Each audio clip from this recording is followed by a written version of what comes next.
Internet gue ini kurang. Oke. Soal SKP terlalu berat sih kayaknya. Soal lomba materi soal lomba nih. NATO itu yang ngadain apa? Kalau boleh tahu dari mana ya? Universitas Jember, Kak. Wih, Jember mantep ya. Kudu bisa bahasa Jawa nih. Kalau misalnya nggak bisa nih, susah ya. Nanti pajaknya itu kalau kalau kalian tahu pajak ini, pajak sawah nanti itu. Berapa pajak bumi dan bangunan Jember. Jember sekarang ada ini lomba-lomba kayak gitu ya. BTW aku asli Jember ya. TPCUB, SKP. Kayaknya yang ada soal tipikal pilihan ganda tapi susah itu PRPN sih teman-teman. Biasanya tuh PRPN tuh emang soalnya paling susah sih di antara lomba yang lain ya. Sebenarnya paling susah lagi itu Texplore ya. Texplore. Tahun sebelum-sebelumnya itu yang susah kompak sama PRPN. Mungkin kita akan coba ini ya, coba untuk ngebahas kali. Teman-teman udah pernah ngebahas soal PRPN belum? Atau kompak? Aku kemarin ikut sih, Kak. Iya, emang agak susah PRPN. PRPN ya, PRPN sama kompak nih. Agak ngeri-ngeri sedap. Oke, mungkin kita udah waktunya terbatas ya. Kira-kira dari teman-teman nih, gue voting aja kali ya. Di sini bisa voting nggak sih? Materi yang paling nggak bisa itu di materi apa nih gitu, biar kita fokusnya di materi itu. Kalau untuk angkatan baru kayaknya PPN sih akan jadi suatu hal yang sulit ya. Sedangkan untuk yang angkatan 22, gue kurang tahu nih, harusnya PPN udah ya. Yang menjadi kesusahan di materi apa nih, biar kita coba push di satu materi yang teman-teman nggak bisa, atau kita mau nyoba ngerjain aja. Kemarin sih agak struggle ini sih Kak, kayak yang pajak daerah yang kayak PBB, PPATB, terus PDRI, gitu-gitu sih Kak. Karena kan PBB juga kita baru masuk gitu. Itu sih. Itu kalau dari dua-dua. Oh iya, Kak. Bener, jujur PBB ada perhitungan yang kita masih belum paham ya terkait dengan Iya, bukan heeh. cuma pajak terutang, tapi ada apa gitu, Mas, kemarin lupa. Iya, terus PDRI ya, Lin. Juga PDRI lumayan juga. agak tricky, susah gitu. Bentar gue PBB. PDRD itu biasanya PBB sih sama BPATB ya. Gue mungkin akan ngasih materi ya 15 sampai 30 menit terkait PBB. Sama nanti kita akan coba ngebahas soal PBB ya. PBB. Setelah itu kita langsung ngerjain PRPN. Tapi gue tuh kadang agak ini ya, agak lupa-lupa dikit terkait soal lomba itu kayak gimana. Gue takutnya nanti soal yang gue beriin, mungkin gue share coba ya, share dulu nih ya terkait soalnya. Kira-kira ini bakal keluar nggak ya? Bentar, bentar. Kak, sama nilai tambahan dari 23 kita ada beberapa kesusahan di yang bagian cukai sih Kak. Soalnya karena kita kan belum dapat juga ya cukai. Oke, kayak cukai kayaknya possible keluar itu gak terlalu banyak ya cukai. Ini kemarin tuh kan Kak Krisna itu punya ini kan sama Kak Rehan sama temennya itu kayak bikin semacam tryout gitu kan. Terus tiba-tiba banyak orang yang tryoutnya tuh nilainya rendah, terus ngadain kayak pelatihan. Nah, gue tuh diminta untuk ngajar juga kebetulan. Gue masih ada beberapa bank soal terbaru nih terkait PPB, PPATB sama biaya masuk ya. Nah, kalau misal soalnya kayak gini kira-kira kesusahan nggak ya? Kalau misal kesusahan nanti coba gue ini ya, apa namanya, ngikutin PRPN aja. Karena ini kelasnya USKP sih. Jadi ada studi kasus di sini. Kira-kira kemarin soal seperti ini keluar nggak, teman-teman? Nggak sepanjang ini sih, Kak, ya, kemarin tuh. Sepertinya. Iya nggak sepanjang itu Kak. Kayak singkat aja. Oke. Mungkin juga terkait eh, kalau misal pilihan gandanya, mungkin ini ya beberapa yang akan gue bahas Oke, gue kayaknya ada materi ininya deh. Ini sangat menarik ya, besok lomba. Tapi harusnya teman-teman udah ini ya, udah belajar-belajar sedikit lah ya. Ini gue coba untuk nge-rap ya, nge-rap terkait materi-materi yang nantinya mungkin teman-teman belum dapat, PBB ya, PBB dan BPATB. Terkait, udah kelihatan belum share screen gue ya, Udah Kak. teman-teman? Udah ya? Terkait peraturannya, kemungkinan nanti teman-teman hafalan aja sifatnya. Jadi gue yang akan gue tekankan sifatnya pemahaman ya. Kalau hafalan tentunya nanti itu tergantung depends on teman-teman baca apa enggak, hafal apa enggak. Tapi gue yang akan coba bantu terkait konsep. Di sini yang pertama BPATB. BPATB baru minggu lalu kita di pertemuan fiskal 2022 ya, di akuntansi pajak, bahwa yang dikenakan BPATB itulah pihak yang memperoleh atau yang membeli atau yang mendapatkan hak atas tanah dan bangunan gitu kan. Maka dia yang bayarkan BPHTB. Sedangkan untuk PBB itu siapa yang akan dikenakan pajak, yaitu siapa yang memanfaatkan, yang mendapatkan manfaat, yang memiliki kuasa atas suatu tanah tersebut. Sedangkan PPHTB itu adalah dikenakan saat kita menjual tanah dan bangunan, atau kata lainnya adalah saat kita menerima penghasilan atas pengalihan tanah dan bangunan. Nah, di sini untuk PBB sendiri ada dua ya. Yang pertama dikelola sama pajak daerah, namanya tuh P2, Pedesaan dan Perkotaan, sedangkan satunya itu P3 ya, atau sekarang diperbarui menjadi P5L. P5L itu perkebunan, perhutanan, pertambangan, gitu kan. Pertambangan ada 3, ada pertambangan migas, pertambangan panas bumi, sama pertambangan batu bara. Dan sektor lainnya itu seperti perikanan tangkap, nanti ada kok di slide berikutnya. Di sini latar belakang, udah ini terkait pelepasan objek PBB ya, nggak terlalu penting.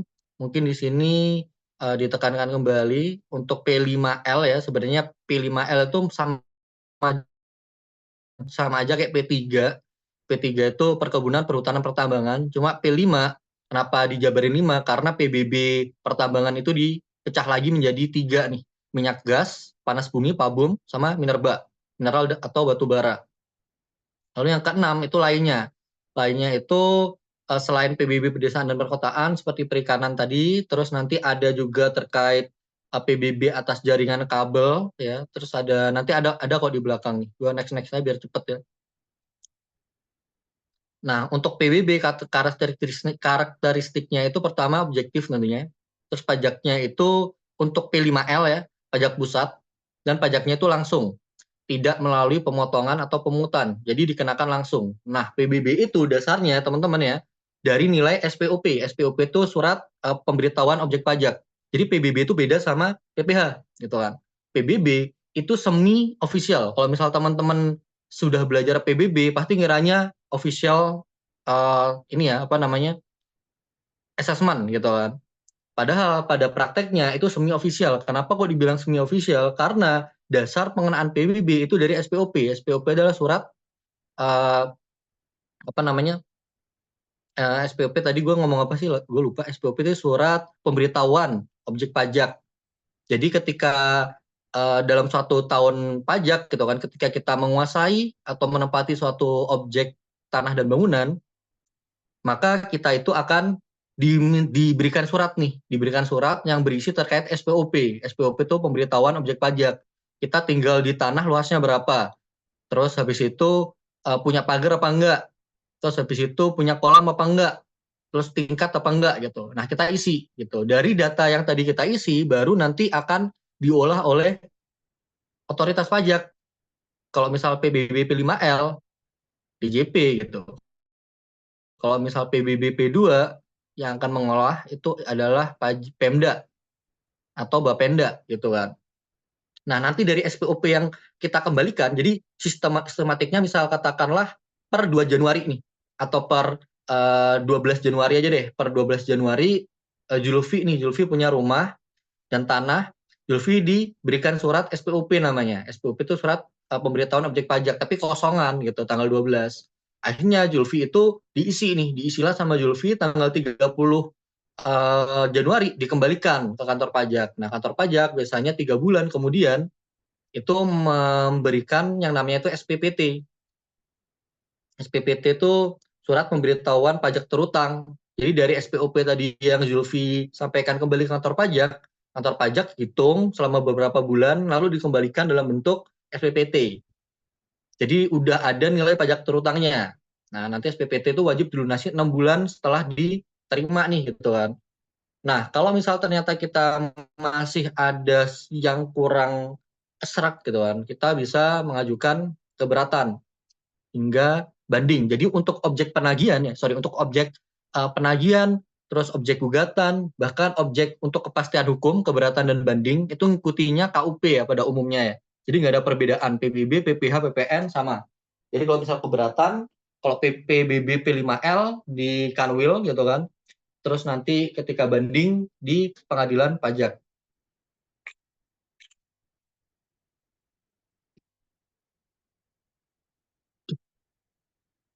Nah ini definisi yang terbaru terkait bumi dan bangunan.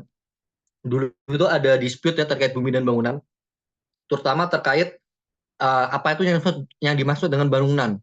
Tahun 2013 dulu ada menara BTS. Menara BTS itu semacam menara pemancar sinyal ya. Dulu itu dispute apakah ini aset berupa bangunan atau non bangunan gitu kan. Di keberatan sama banding, aset tersebut dianggap sebagai aset tetap non bangunan, tapi di PK ternyata itu kalah gitu WP. Jadi itu dianggap sebagai aset bangunan. Karena bangunan merupakan definisi yang terbaru berdasarkan PP 34 tahun 2017 itu merupakan konstruksi teknik yang ditanam atau dilekatkan secara tetap pada tanah dan atau perairan. Ini intermezzo aja, mungkin gua next. Nah, yang dimaksud dengan penjelasan bumi itu berupa hutan, kebun, desa dan kota, ada usaha bidang perikanan gitu kan. Itu termasuk permukaan bumi gitu kan yang berada di atasnya sama pertambangan yang ada di dalamnya. Jadi teman-teman jangan kekecoh nanti ke Gojek. Apa yang dimaksud dengan PBB gitu kan? Salah satunya itu usaha bidang perikanan yang ada di atasnya ini.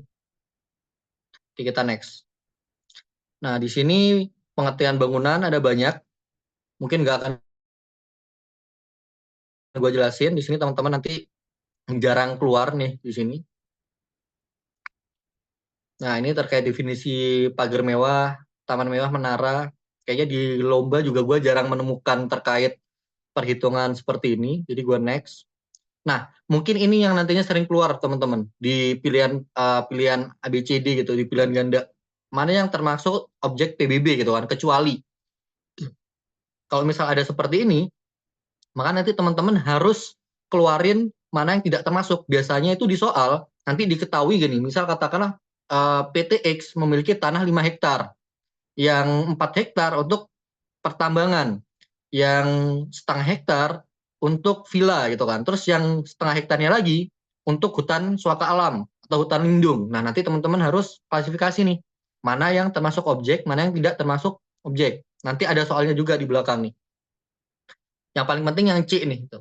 Terus selain itu, jangan lupa juga yang A, B, D, dan E. Yang A itu digunakan semata-mata untuk melayani kepentingan umum di bidang peribadatan atau di bidang sosial, kesehatan, pendidikan, dan kebudayaan nasional. Contohnya, makam pahlawan, makam umum, madrasah, pesantren, atau RS umum. Lalu yang digunakan untuk kuburan ini lebih tepatnya peninggalan purbakala atau jenisnya, tanah wakaf, digunakan oleh perwakilan diplomatik. Berarti kalau misal teman-teman jalan-jalan di Kuningan tuh ada tempat diplomatik, kedubes, atau kemarin ini ya kalau misal teman-teman yang Katolik, kalau nggak salah informasinya itu Paus Fransiskus tinggalnya di kedutaan ya, kedutaan Vatikan. Itu mereka di kedutaan Vatikan tidak dikenakan PBB. Kenapa? Karena itu merupakan secara yuridis merupakan daerah diplomatik asing gitu kan.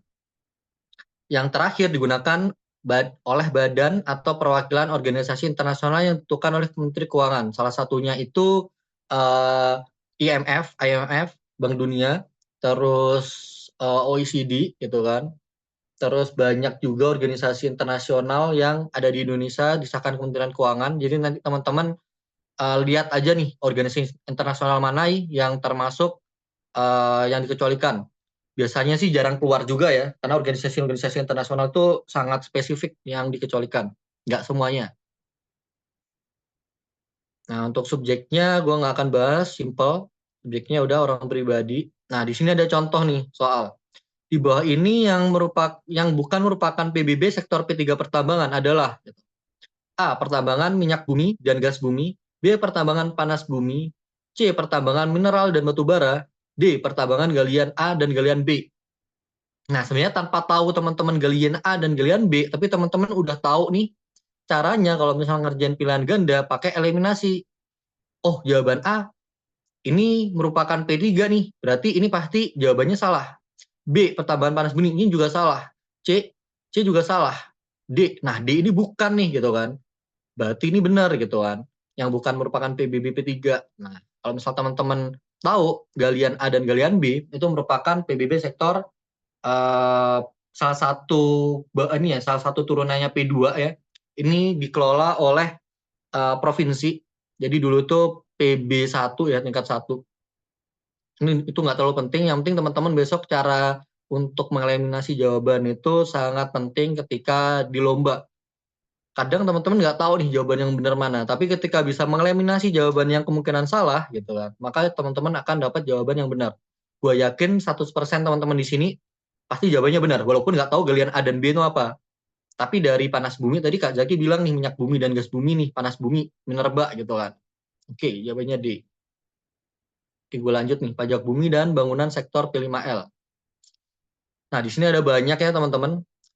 Jadi sumber dari segala sumber sengketa PBB itu adalah SPPT. SPPT itu merupakan perhitungan dari SPOP gitu. SPOP tadi kita isi, diproses sama otoritas, lalu diterbitkan SPPT. SPPT itu P5L tadi, perkebunan, perhutanan, pertambangan, dan lainnya. Nah, lainnya di sini udah di-reveal nih. Perikanan tangkap, pembudidayaan ikan, jaringan pipa kabel, RJT, FPP. Nah, perikanan tangkap sama pembudidayaan ikan tuh beda ya. Kalau perikanan tangkap, nanti cara ngitung PBB-nya itu adalah luas areal penangkapan ya. Terus nanti dikalikan dalam besaran tertentu gitu. Kalau pembudidayaan ikan berdasarkan izin yang dikeluarkan oleh Kementerian Perikanan. Kayaknya itu kayaknya nggak mungkin keluar sih itu. Kayaknya itu sedikit advance ya. Nah, ini ada beberapa. Mungkin teman-teman besok akan disuruh untuk klasifikasiin mana yang 5L, mana yang bukan. Nah, kalau misal FPP, teman-teman nanti sebenarnya dibahas ya FPP itu apa. FPP itu paling gampang. Teman-teman berpikiran bahwa tahu kapal ini nggak? Kapal storage nggak? Kapal tongkang yang udah nggak bisa berlayar gitu kan, yang sifatnya gede.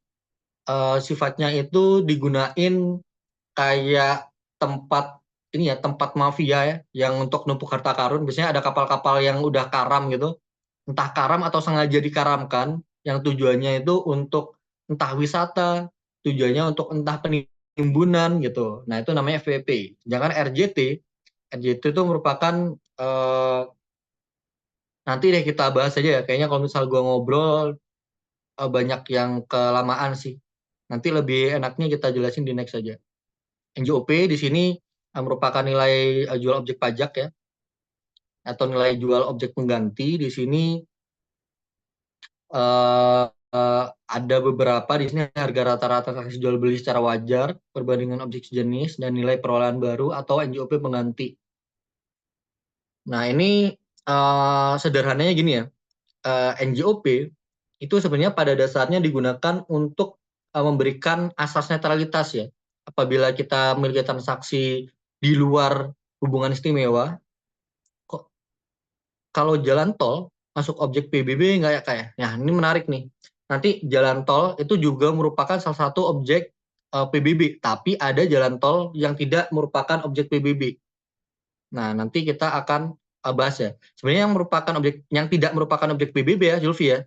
Hanya ini aja gitu kan. Nah, tapi ketika nantinya itu jalan tol tidak berbayar gitu kan.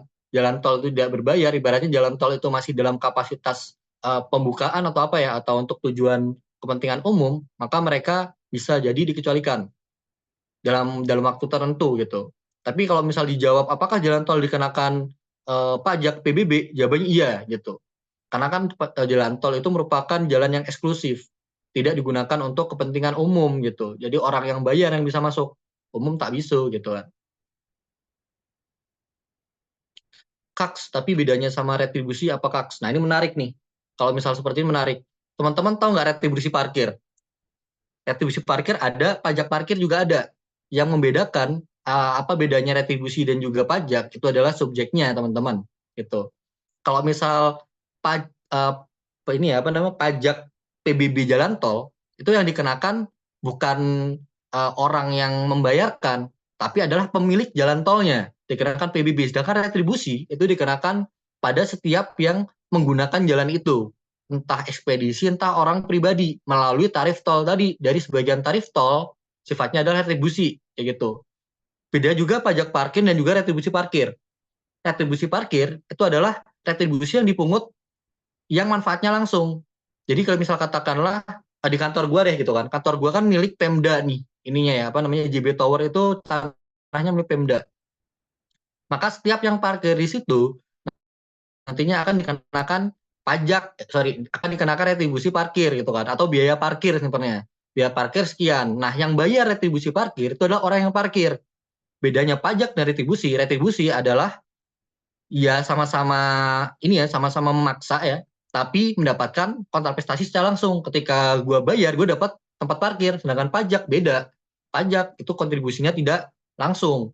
Nah, kalau pajak parkir itu dikenakan atas pengelolanya gitu. Jadi pengelolanya punya lahan berapa gitu kan. Terus nanti luas area parkirnya berapa, itu yang akan dikenakan pajak parkir. Jadi bedanya retribusi dan pajak itu adalah subjeknya yang dikenakan. Kalau misal retribusi itu adalah pengguna. Namanya retribusi kan kontrapestasinya secara langsung ya. Kayak gitu, Nasua. Oke, kita next. Tadi itu terlalu jauh kita. Nah, ini sederhananya untuk menghitung NJOP ini. Mungkin teman-teman yang fiskal 22 baru kemarin kita ngebahas ini ya, ngebahas terkait PPHTP, BPHTB di akuntansi pajak. Cara untuk menghitung NJOP itu sebenarnya ya udah luas tanah atau luas bangunan dikali dengan harga jual per meter persegi berdasarkan nilai pasar atau harga wajar atau nilai NJOP per meter gitu kan. Ya udah total NJOP luas tanah dikali harga jual per meter atau nilai pasar per meter atau nilai NJOP per meter nanti ditambah dengan luas bangunan dikali nilai harga jual, nilai NJOP atau nilai pasar per meter. Nah, ini teman-teman udah dapat nih NJOP tanah dan bangunan. Nah, nanti cara ngitungnya next ya. Jadi pertama cara ngitung NJOP-nya dulu. Jadi kalau misalnya nanti ada angka-angka, teman-teman kaliin aja gitu. Luas dikali harga jual per meter. Ketemu total tanah dan bangunan dijumlahin. Nah, baru nanti udah ketemu NJOP, kita baru berpikir terkait gimana cara ngitung PBB-nya gitu. Nah, di sini selain teman-teman ngomongin terkait NJOP, teman-teman harus tahu juga terkait NJOP PTKP. Namanya ada PTKP-nya, itu semacam PTKP orang pribadi. Tapi bedanya itu untuk objek. Nah, PTKP ini nilainya kecil, 12 juta. Sedangkan objek PBB itu biasanya gede nih NJOP-nya. 700 kurangin 12 sebenarnya nggak ngaruh lah. Ngaruh dikit gitu. Nah, tapi ini sebagai batasan awal. Kalau misal di bawah 12 juta berarti nggak kena pajak. Nah, 12 juta ini itu adalah per wajib pajak. Gitu kan. Dan apabila kita memiliki lebih dari satu objek, misal katakanlah di sini Patricia punya rumah di Menteng dan juga punya rumah itu P2 ya, punya kebun di Jember gitu kan, sama punya kebun di Banyuwangi gitu kan, punya 2 kebun. Nah, gimana Kak cara ngitung PTKP-nya NJO PTKP-nya? Nah, NJO PTKP hanya diberikan ke salah satu objeknya Patricia tadi. Karena kan per wajib pajak itu hanya boleh menanggung NJOP 1 gitu kan, NJOP TKP 1. Maka yang akan digunain sama Patricia adalah nilai NJOP yang paling besar. Misal katakanlah tanah di Jember NJOP-nya lebih besar, maka nanti yang akan dikenakan NJOP TKP itu yang di Jember gitu. Nah, kayak gitu teman-teman.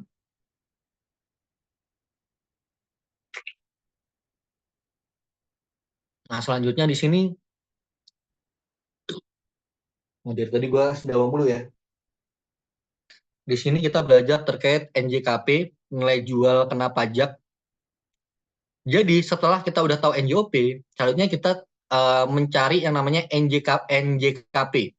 NJKP itu rumusnya 40% dikali NJOP. Nah, untuk objek perkebunan, perhutanan, pertambangan.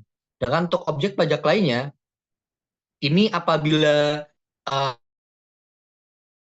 NJOP-nya itu di atas 1 miliar, maka kan. Kebalik ya ini. Di NJOP-nya lebih besar ya daripada 1 miliar. Kalau misalnya di bawah 1 miliar itu 20%.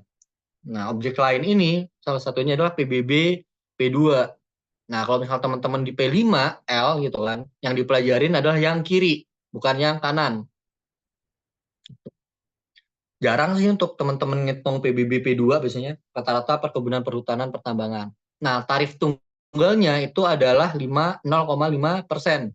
Sehingga secara garis besar, teman-teman ya, tadi kan udah tahu nih, NJOP itu berapa, dikurangi NJOP TKP, terus dikali 40%, gitu kan, terus dikali 0,5%. Nah, di sini ada beberapa angka kapitalisasi. Nanti cara ngitungnya juga akan gue coba simulasiin ya kepada teman-teman. Nah, di sini itu cara ngitungnya PBB P3 ya. P3, P5L lah ibaratnya ya. Pertama NJOP tanah berapa, NJOP bangunan dijumlah menjadi NJOP tanah plus bangunan sebagai dasar perhitungan. Nanti NJOP tanah dan bangunan dikurangi NJOP PTKP. Nah, jadi NJO PKP. NJO PKP ini dikalikan 40%. Nah, terus dikalikan 0,5%. Paling gampangnya NJO PTKP dikalikan berapa? 40 dikali 40% dikali 5% itu berapa? 0,2 itu. Jadi tarif efektifnya adalah 0,2% dari NJO PKP. Jadi dari NJOP dikurangi NJO PTKP dikali 0,2%. Kalau misal pengen cari tahu tarif efektifnya. Bentar, ini gue balas chat dulu.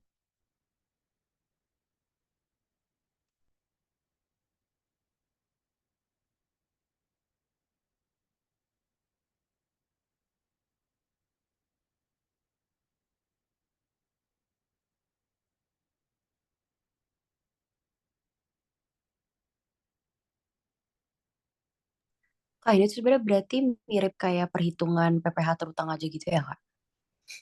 Nah, betul kayak PPh terutang. Cuma cara ngitungnya itu nilainya beda ya. PTKP nilainya lebih besar, PTKP lebih kecil, nanti dikalikan 40%. 40% tuh kayak NPPN ya. Terus nanti dikali 0,5%. Sebenarnya teman-teman langsung enaknya itu kalau lomba langsung dikali 0,2 aja gitu efektifnya.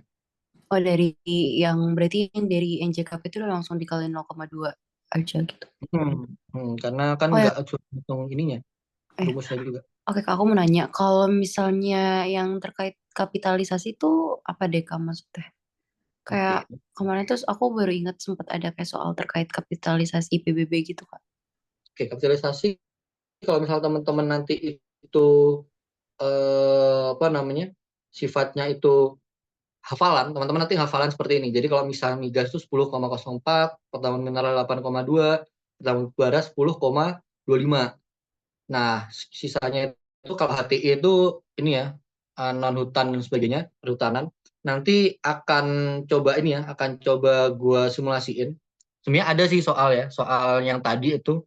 Cuma untuk sekarang kita coba next dulu ya, sebelum teman-teman di angka kapitalisasi. Yang kapitalisasi itu gunanya untuk apa? Untuk mengestimasi jumlah biaya dan juga mengestimasi berapa nilai NJOP apabila suatu objek itu sifatnya itu banyak yang bervariatif lah ibaratnya. Ada yang produktif, ada areal non produktif, ada areal replacement, ada areal lain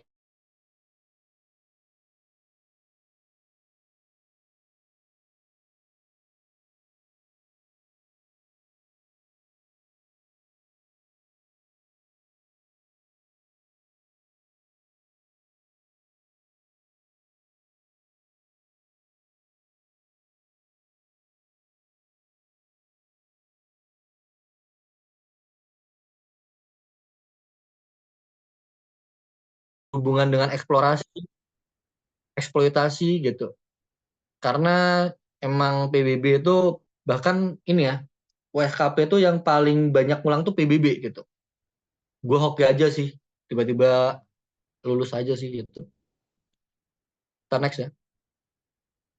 Oke. Kak izin tanya. Boleh silakan. Berarti tuh kayak kapitalisasi itu maksudnya kapitalisasi itu harus dihitung sebelum perhitungan yang NJOP ini gitu-gitu kan Kak? Yang ini. Betul. Jadi yang kapitalisasi itu untuk menghitung objek migas, mineral, batu bara, areal penangkapan ikan dan lain sebagainya. Apabila dalam suatu periode gitu kan, dalam satu periode kita tidak bisa mengetahui secara pasti berapa luas arealnya gitu, karena ada sebagian yang udah nggak produktif, udah produktif, itu kan nggak adil ya kalau misalnya langsung dikenakan jebret gitu. Maka untuk areal produktif gitu kan, mereka akan menghitung berdasarkan nilai produksi bersihnya. Produksi bersih itu peredaran usaha dikurangi biaya, kayak gitu. Nanti Oke. itu akan nih. Coba ya, gue cari ini dulu ya, sorry ya, gue cari contoh singkatnya. Kalau nggak salah itu gue udah bikin kunci jawabannya. Mas, semoga ini ya.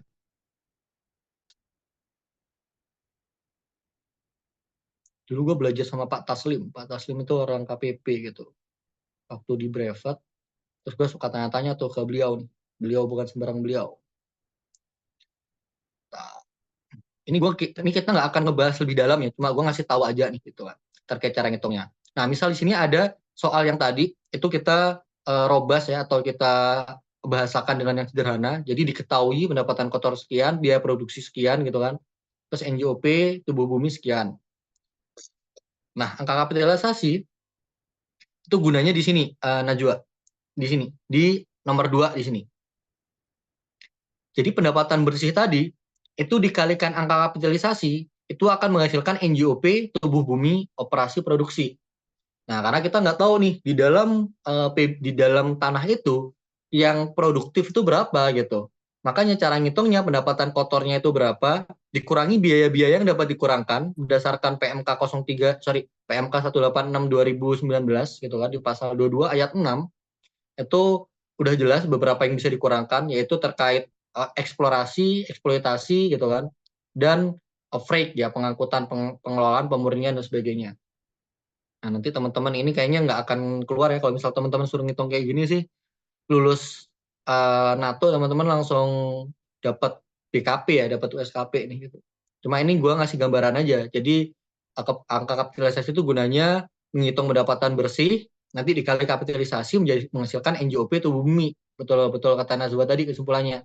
Nah, NJOP tubuh bumi ini nantinya akan dikurangi NJOP TKP, terus dikalikan 40% dikali 0,5%. Kayak gini Nazwa. Aman? Nazwa? Aman Kak, makasih. Kita next lagi ya. Karena kita sistem kebut semalam. Ini. Semoga nanti kita masih sempat bahas PPN ya, atau mungkin PBB ini kita habiskan. Kak, aku mau nanya. Boleh silakan. Tadi kan kapitalisasi dipakai kalau misalnya kita nggak bisa nentuin yang mana yang produktif, yang mana non produktif gitu kan ya Kak? Terus kalau misalnya ketika kita bisa menentukan yang mana produktif, yang mana non produktif, yang mana non produktif, itu berarti yang non produktif tuh dia nggak dihitung sebagai objek PBB atau kayak gimana Kak? Oke, kalau misal kita bisa nentuin, tentunya yang non produktif itu nggak akan karena kan tadi udah jelas ya Julfi ya, kita ngitungnya pakai angka kapitalisasi karena kita nggak bisa menghitung secara pasti berapa produktif non produktif karena kan semuanya itu ada di dalam tanah ya. Kayak misal hutan kan terkait kandungan alam yang ada di bawah tanah, mineral kan kita nggak bisa tahu ya. Otomatis nggak akan ada yang bisa nentuin berapa yang produktif, berapa yang nggak, kecuali di soal state nih yang non produktif sekian gitu kan. Maka yang nantinya akan dihitung berdasarkan kapitalisasi itu yang produktif aja gitu. Jadi yang produktif ya tergantung soalnya ya. Kalau misal non produktif digunakan untuk emplacement atau digunakan untuk bangunan kantor, maka dikenakan PBB. Tapi misal non produktif digunakan untuk reboisasi atau untuk tujuan hutan alam swaka, itu nanti nggak dikenakan PBB, Zofi. Jadi PBB itu agak ini ya, shimmering splendid ini ya, charming ya, agak susah gitu ya, agak berkilau dan bikin mata silau. Oke Julfi, masih ada yang tanya lagi? Oke Kak, aman Kak. Oke. Tetap nih anak-anak 23 nih semangat membara ya. Nah ini kondisi saat turut utang PBB menurut keadaan objek pajak pada 1 Januari tahun pajak turut utang PBB. Jadi kalau misalnya kata per 1 Januari gitu kan, itu yang nempatin itu gua, maka setahun ke depan yang terutang gua. Tapi misal 1 Januari yang nempatin gua, tiba-tiba di 3 April gua jual ke Afri gitu kan.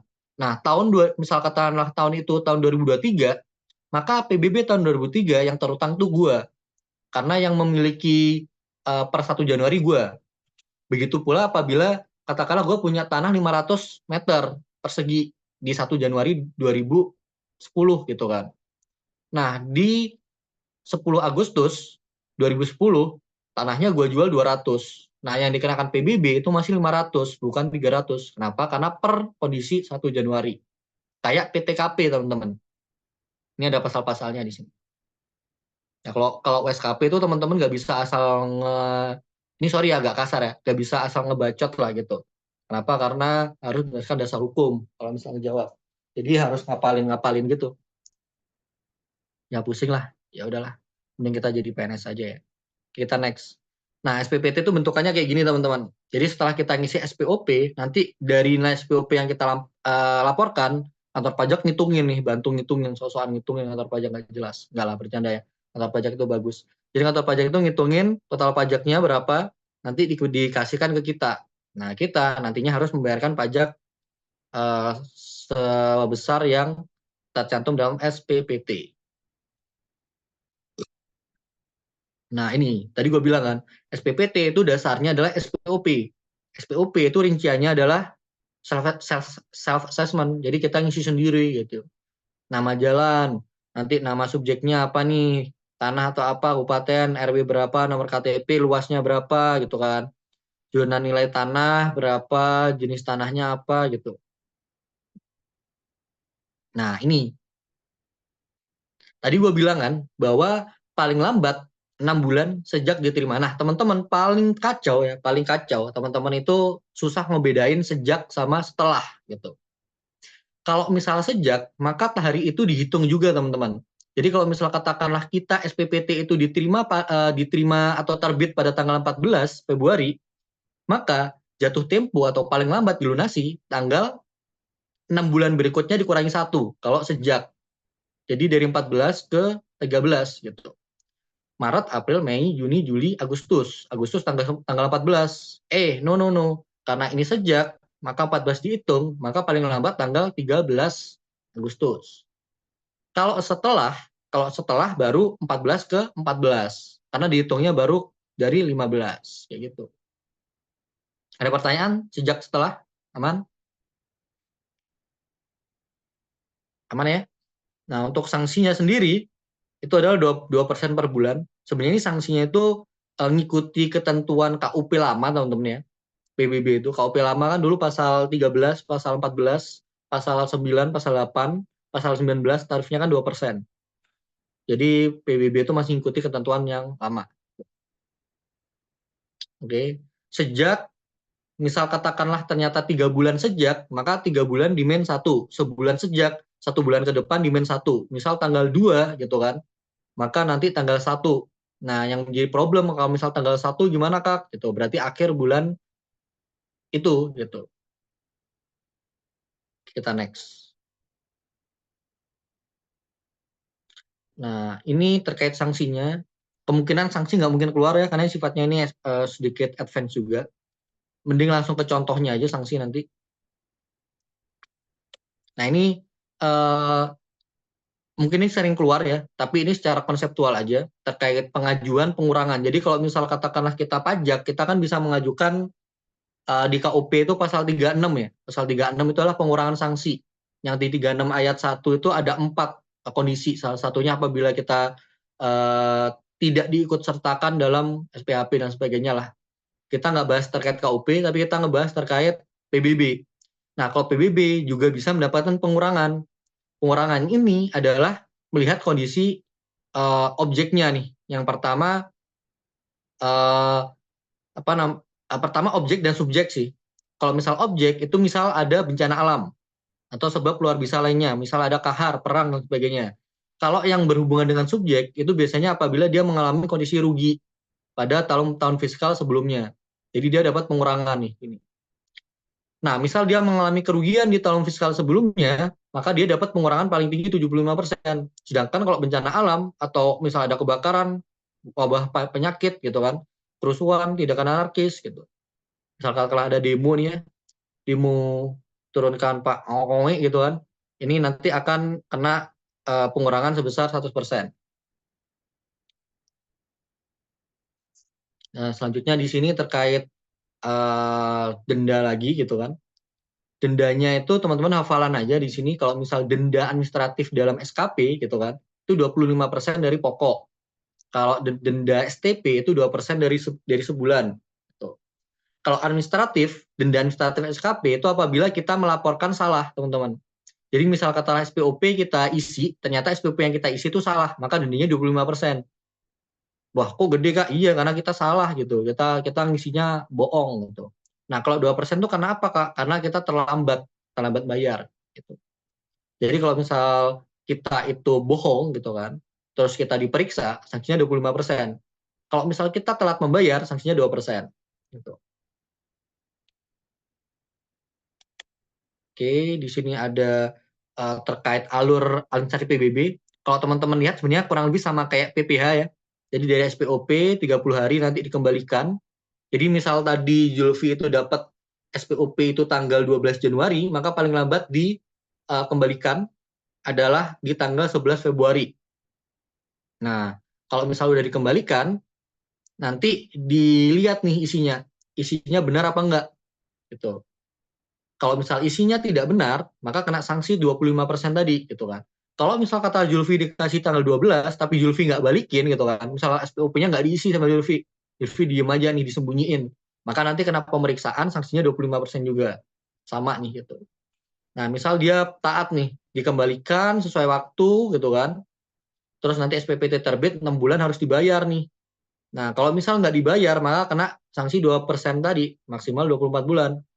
Misal sanksi itu udah terbit gitu kan, maka wajib dibayarkan, jatuh temponya sebulan, kayak jatuh tempo SKP gitu. Jatuh tempo SKP 1 bulan. Nah, dalam 1 bulan maka kita akan tunggu 7 hari untuk surat teguran.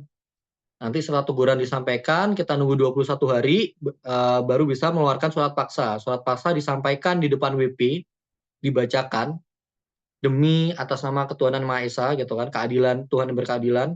Maka nanti kita tunggu lagi 2 kali 24 jam untuk bisa melakukan perintah melakukan penyitaan. Nah, nanti kita sampai lelang dan sebagainya. Jadi secara umum sama kayak KUP ya, sama Undang-Undang Penagihan Pajak juga sama lah, mirip. Karena emang basicnya sama. Nah, ini contoh nih, misal katakanlah SPOP tidak disampaikan, pokoknya 1 juta, sanksinya 25%, jadi nanti yang terutang 1.250.000. Wah, easy banget nih. Nah, ini misal disampaikan tapi ini ya disampaikan tapi ini ya apa namanya ada selisih nih, disampaikan kita bohong, kita nyampein nilainya 1 juta tapi ternyata pemeriksaan 1,5, maka selisihnya 500 dikenakan sanksi 25%. Kayak gini. Selanjutnya terkait surat tagihan pajak, kalau misal dia telat bayar lah ibaratnya kena sanksi 2%. Jadi ini gue skip. Untuk upaya hukum sama kayak Undang-Undang KUP ya, sama Undang-Undang Penagihan Pajak, keberatan 3 bulan sejak SPPT atau SKP, banding juga sama 3 bulan sejak keputusan keberatan, lalu peninjauan kembali apabila ada bukti-bukti yang belum terungkap di banding nih di pengadilan, gitu. Adanya novum. Oke, kan sektor perkebunan, ya ini definitif aja. Teman-teman pasti udah tahu lah perkebunan itu apa. Dan juga terkait izinnya juga kemungkinan teman-teman nggak akan di challenge ya di lomba, karena ini advance juga. Ini juga advance juga. Kayaknya teman-teman yang perlu ketahui ya terkait perkebunan, itu adalah tanaman yang ditanam bukanlah tanaman yang menjadi makanan pokok maupun sayuran untuk membedakan dengan usaha ladang dan hortikultura sayur mayur dan bunga. Jadi perkebunan itu bukan perkebunan padi. Padi adalah makanan pokok. Bukan perkebunan jagung. Bukan perkebunan gandum gitu. Nah, bukan pula sayur mayur atau bunga. Nah, yang maksud dengan perkebunan ini adalah perkebunan misal apel, perkebunan teh, perkebunan apa ya? Yang kebun-kebun ini ya, kebun-kebun punya orang kaya gitu lah. Teh, apel, kebun kopi mungkin ya. Kebun kopi mah kayak prasasti ya. Prasasti kebun kopi. Oke, kita next ya. Perkebunan next. Ini perhutanan. Nah, perhutanan itu objeknya ya, itu merupakan bumi dan bangunan yang digunakan untuk kegiatan usaha perhutanan yang diberikan hak penguasaan hutan. Kalau misal nggak memiliki hak penguasaan hutan, apakah dikenakan PBB? Jawabannya tidak. Nah, teman-teman, ini udah sifatnya advance ya, ini intermezzo aja. Teman-teman kalau misal tahu, di Indonesia itu banyak sekali daerah yang sifatnya itu spesial, special treatment gitu. Contohnya itu Papua dan juga Padang. Nah, dua contoh itu kenapa special treatment? Karena tanah itu tidak dikuasai oleh negara, tapi tanah itu dikuasai oleh adat, jadi tidak ada hak milik gitu. Kalau kayak gitu gimana, Kak? Maka tidak ada PBB, teman-teman. Nah, jadi nanti kalau misal di Papua teman-teman nagih PBB, wah ditombak tuh teman-teman tuh pakai panah gitu sama paci-paci gitu kan. Oke, kita next ya. Nah, ini tadi rumus-rumus yang ada di apa namanya di jawaban tadi. Ini dirumusin aja lah di sini. Jadi untuk nilai tanah areal produktif itu pendapatan bersih dikali angka kapitalisasi. Pendapatan bersih itu didapat dari pendapatan kotor dikurangi biaya produksi. Biaya produksi itu diatur di PMK 184 ya 2019 berupa biaya eksplorasi, eksploitasi, biaya pengangkutan, biaya pemurnian, pengeboran, crushing dan sebagainya. Terus pendapatan kotor itu adalah jumlah produksi hasil perkebunan dikali satuan produksi. Nah, kalau misal katakanlah dalam hal ini biaya produksi tidak dapat ditentukan, maka biaya produksi menggunakan rasio biaya produksi dikali pendapatan kotor. Nah, rasionya itu ditetapkan di keputusan Direktorat Jenderal Pajak. Jadi per daerah itu beda-beda. Nah, di sini ada areal produktif, belum produktif, emplacement, dan lainnya. Nah, tadi Zulfi tanyakan, Kak, kalau misalnya areal tidak produktif gimana? Jawabannya tergantung. Areal tidak produktifnya digunakan untuk apa? Kalau untuk emplacement atau untuk area lainnya dikenakan PBB. Tapi kalau misal untuk hutan lindung, reboisasi, soka alam, tidak dikenakan PBB. Nah, ini sama aja ya. Bedanya di sini pendapatan kotornya jumlah produksi hasil hutan kayu dan bukan kayu dikali harga satuan produksi. Areal produktif, belum produktif, emplacement, areal lainnya. Nah, pusing nih Kak, kita skip aja ya. Kemungkinan besok nggak akan keluar. Sektor pertambangan dan minerba.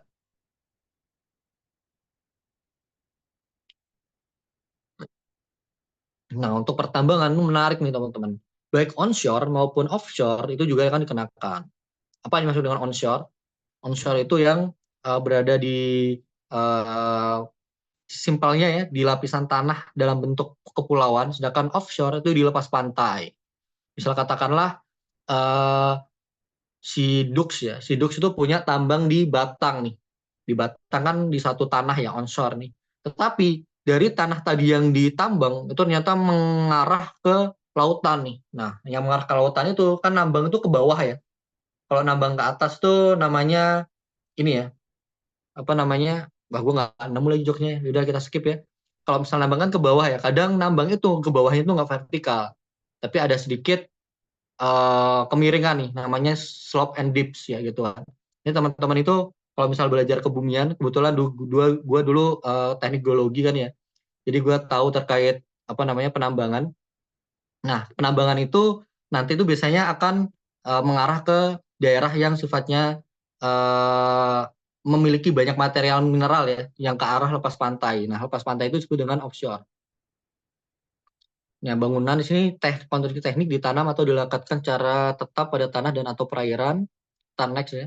Ini nggak terlalu penting. Ini juga nggak terlalu penting ya. Ini kita next aja. Ini juga pusing nih. Kayaknya kita besok nggak akan keluar. Nah, bedanya apa namanya perhitungan nilai tanah areal produktif di pertambangan Di sini pendapatan kotornya adalah harga patokan penjualan minerba yang ditetapkan oleh Kementerian SDM. Nah, biasanya gini, biasanya itu di soal udah diketahui pendapatan kotornya sekian. Nah, jangan pakai pendapatan kotor berdasarkan perusahaan, tapi yang digunakan berdasarkan ketetapan Kementerian SDM. Bedanya di sini. Wah, ini kayaknya advance juga nih. Kayaknya teman-teman besok nggak akan dapat kabum, skip ya. Tambah pusing teman-teman nih. Panas bumi itu untuk apa sih Kak? Gitu. Nambang panas bumi itu listrik ya teman-teman ya. Untuk pembangkit listrik. Batu bara, salah satunya itu hasilnya nanti nikel yang digunakan untuk baterai EV ya, electronic vehicle. Nah, ini sektor lainnya nih. Sektor lainnya itu selain PBB P2 ya, merupakan perikanan tangkap, kemudian ikan gitu. Jaringan pipa, kabel, ruas, jalan tol. Nah, ini tadi ditanyakan sama Julfikar ya. Julfikar tanya, jalan tol dikenakan PBB nggak Kak? Kena, gitu. Tol kan eksklusif ya. Kecuali misal tolnya itu untuk setahun penuh gratis gitu kan. Gratis, maka nantinya kita nggak akan dikenakan PBB dalam 1 tahun penuh. Karena itu memenuhi kriteria untuk keperluan umum. Tapi kalau misal katakanlah untuk tidak keperluan umum, maka misal tidak untuk keperluan umum, maka dikenakan PBB. Nah, FFP itu tadi ya, FPP ya. FPP itu bukan game ya, tapi floating TTT gitu, floating storage, floating production, floating precision. Namanya floating itu adalah suatu kapal tangki ya, kapal tanker. Jadi kapal tanker yang berlabuh dan menetap di suatu pelabuhan, itu juga akan dikenakan PBB. Nah, ini kenapa dikenakan PBB? Ini asas netralitas juga ya, asas keadilan ya. Kalau katakanlah kapal-kapal itu dia dikenakan PBB, maka orang-orang akan berlomba-lomba bikin kapal mewah nih di pesisir pantai, nantinya akan dijadiin entah tempat wisata, entah tempat hiburan, gitu kan. Julfi kan suka hiburan tuh, suka sewa LC ya. Terus tempat tinggal atau mungkin hotel gitu kan. Jadi untuk menanggulangi itu kita harus membuat peraturan yang menutup celah-celah yang ada. Makanya pemerintah membuat suatu regulasi di P5L, floating itu juga dikenakan PBB.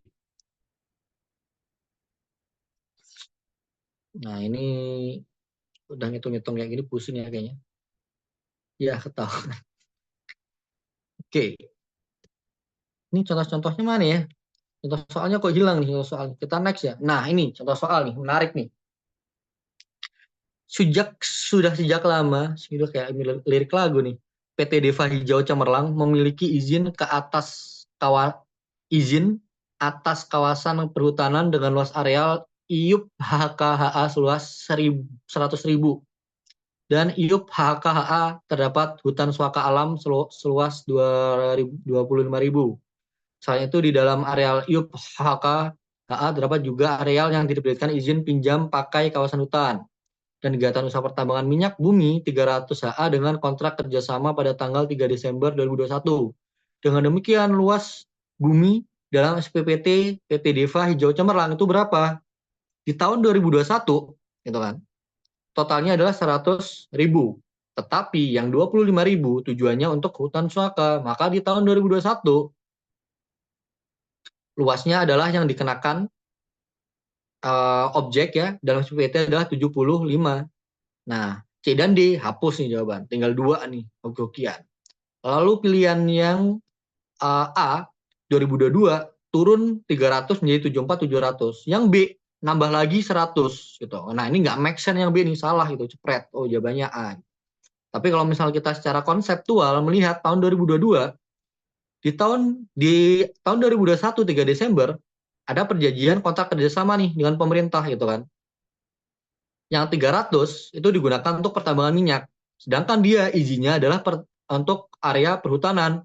Maka yang 300 ini bukan PBB kehutanan. Ini masuk ke pertambangan. Pertambangan dikenakan kepada siapa? Kepada pengelola kontrak kerjasama. Kebetulan bukan PT Deva Hijau Cemerlang. Karena PT Hijau Cemerlang di sini statusnya adalah mengikat kontrak kerjasama. Berarti pihak utama yang sebagai kontraktor yang dikenakan PBB. Maka yang 300 dikecualikan dari PBB si Deva Cemerlang juga. Jadinya 747. Begitu teman-teman. Next ya. Ini ada lagi nih soal nih. soalnya wajib pajak telah menerima surat pemberitahuan pajak terutang, berarti kita udah melaporkan SPOP, terus kita dikasih SPPT. Tahun pajak 2022 pada tanggal 7 Maret 2022 dengan PBB terutang sebesar 15 M atau T, M ya harusnya itu ya. Namun karena adanya kesulitan ekonomi, maka wajib pajak dapat mengajukan, nah, A, keberatan. Nggak boleh ya, keberatan itu digunakan misal kita nggak setuju. Kalau kita kesulitan ekonomi nggak boleh keberatan. B, pengurangan PBB terutang karena penetapan yang terlalu tinggi. Wah, ini pengurangan karena penetapan terlalu tinggi nggak ada. Jadi pengurangan syaratnya apa? Kita rugi atau ada bencana alam atau kahar, anarkis gitu kan. Sampai kapan? Sampai menang. Nah, terus selanjutnya di sini kita yang C, pengurangan dengan syarat mengalami kerugian. Nah, ini benar ya, pasti C nih gitu. Yang D pembetulan ketetapan, nah ini nggak make sense nih gitu. Yang C udahlah, nggak benar. Paling Yahut. Oh, masih ada lagi nih. Dijen Pajak menggunakan aplikasi Google Earth dan mengetahui bahwa luas areal perkebunan PT Sawitindo bertambah luas. Atas temuan tersebut, maka Dijen Pajak menerbitkan. Nah, untuk pemeriksaan pasti apa nih? Pasti hasilnya nanti adalah SKP gitu. SKP atas SPPT yang salah diterbitkan. Jadi kantor pajak itu nanti untuk mengetahui SPOP-nya itu benar apa enggak bisa pakai Google Earth atau teman-teman tahu teodolit nih ya, atau semacam laser pengukur tanah, laser pengukur luas tahu nggak sih teman-teman? Jadi dulu itu gue pernah belajar terkait laser-laseran gitu. Jadi kalau misalnya dipancarkan terus menabrak suatu tembok, kita udah tahu luasnya. Biasanya menghitungnya pakai gitu. Nanti dihitung berapa luasnya, terus selisihnya akan dikenakan pemeriksaan. Nah, udah selesai nih. Mantap. Kita next ya. Kita next ke, mungkin ada pertanyaan teman-teman, PBB-PBB-an kecil-kecilan atau terkait ini, terkait biaya materai mungkin, biaya materai atau PPN nih, teman-teman pilih mana nih kira-kira? Yang agak susah nih, biaya materai atau PPN? Silakan, ada yang pengen PPN aja Kak. menyampaikan PPN ya, biaya materai nggak terlalu keluar kayaknya. Oh ya Kak, sebelumnya aku PPN. mau nanya dulu sih Kak. Gimana? Ya, ini agak mungkin off topic tapi penasaran aja terkait dengan PPHTB itu Hmm? kalau dikenakan atas pengalihan tanah kan nggak? Tanah atau bangunan. Hmm. Nah, yang membedainnya dengan PPh final 42 gimana? PPHTB. Nah, PPHTB itu merupakan PPh pasal 4 ayat 2, Kolin Oh, sebenarnya. oh Sama gitu. aja gitu. Oke oke Kak, thank you. PPHTB. Pajak atas pengalihan tanah hak atas tanah bangunan, PPHTB. Yang beda adalah BPHTB. BPHTB itu bea. Maka PPHTB itu masuknya income tax artikel for ini ya, ayat 2 ya. Terus kita ke PPN ya. PPN itu apa ya? PPN. Jadi PPN gue mana ya? PPN. PPN. PPN.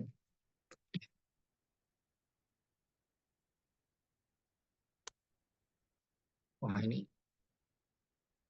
bejiru ya.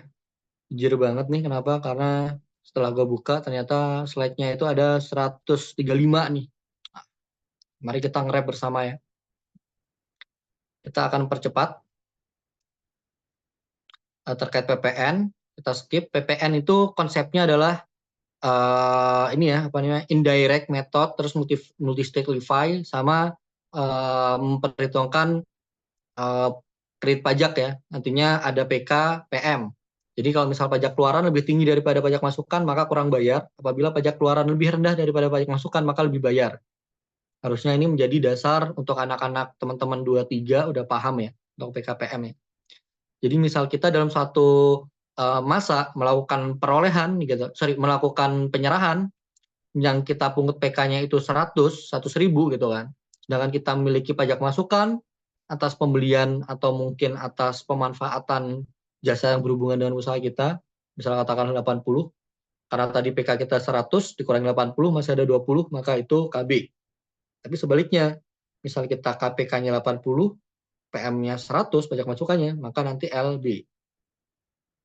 Nah, kalau PPN itu kita melihat ke objeknya. Nah, untuk subjeknya kita hanya melihat apakah PKP atau bukan. PKP misal kalau untuk di atas 4,8 pasti PKP. Tapi di bawah 4,8 belum tentu nggak PKP. Kalau misal dia mau untuk mengukuhkan diri sebagai PKP ya udah silakan.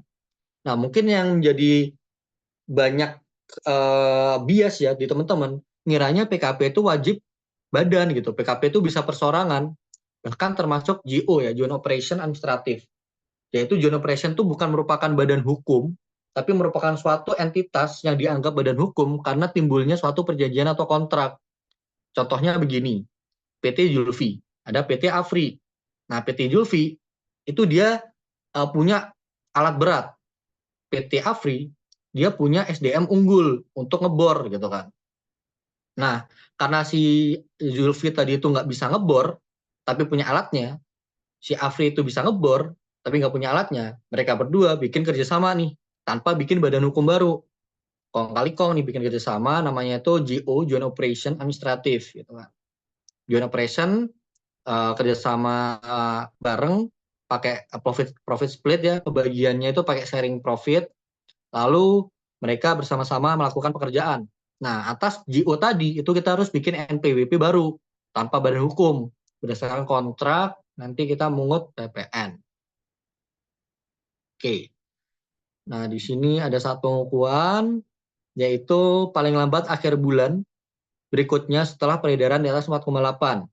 Misal Juli masih 4,7, maka enggak nih. Agustus di atas 4,8 atau misal 5M gitu, maka paling lambat dikukuhkan akhir bulan setelah Agustus gitu kan. Berarti Agustus, September, paling lambat 30 September itu berapa? 31 atau 32 atau 30 deh gitu. Nah, misal katakanlah kita punya cabang nih, yang dikukuhkan yang mana Kak? Semuanya dikukuhkan kecuali desentralisasi. Gitu. Jadi PPN itu bisa desentralisasi. Kalau misal katakanlah Dux nih, Dux punya perusahaan A, perusahaan B, perusahaan C. Yang A di Manado, B di Medan, C di Jakarta, gitu kan. Nah, perusahaan C itu dikukuhkan sebagai PKP. Nah, dianggap sebagai pusatnya juga, gitu kan. Tapi si Dux itu enggak dilakukan pemusatan. Maka yang A sama B otomatis nanti PKP juga, gitu. Karena satu kesatuan entitas. Kecuali apabila dipusatkan. Misal dipusatkan, si Dux datang kantor pajak bilang, gue maunya yang Jakarta doang ya, yang menjadi pusat ya. Jadi kita tanda tangan kegiatan usaha yang dipusatkan, sehingga nanti yang C dan B itu tidak PKP. Jadi semua faktur terbit atas nama entitas C gitu, atau cabang C, atau kantor pusatnya yang dianggap kantor pusat C. Ya, definisi penyerahan kayaknya nggak perlu gue bahas terlalu dalam ya. Intinya penyerahan itu, yang dimaksud penyerahan yaitu adanya suatu hak atau ini ya suatu perjanjian ya. Jadi kalau misal teman-teman itu perjanjian jual beli atau mungkin perjanjian penggunaan jasa, itu yang dimaksud pasal 1A ayat A nih, gitu. Penyerahan hak atas BKP karena suatu perjanjian. Tuh. Yang kedua, pengalian BKP karena suatu perjanjian sewa beli dan atau sewa guna usaha atau HGU.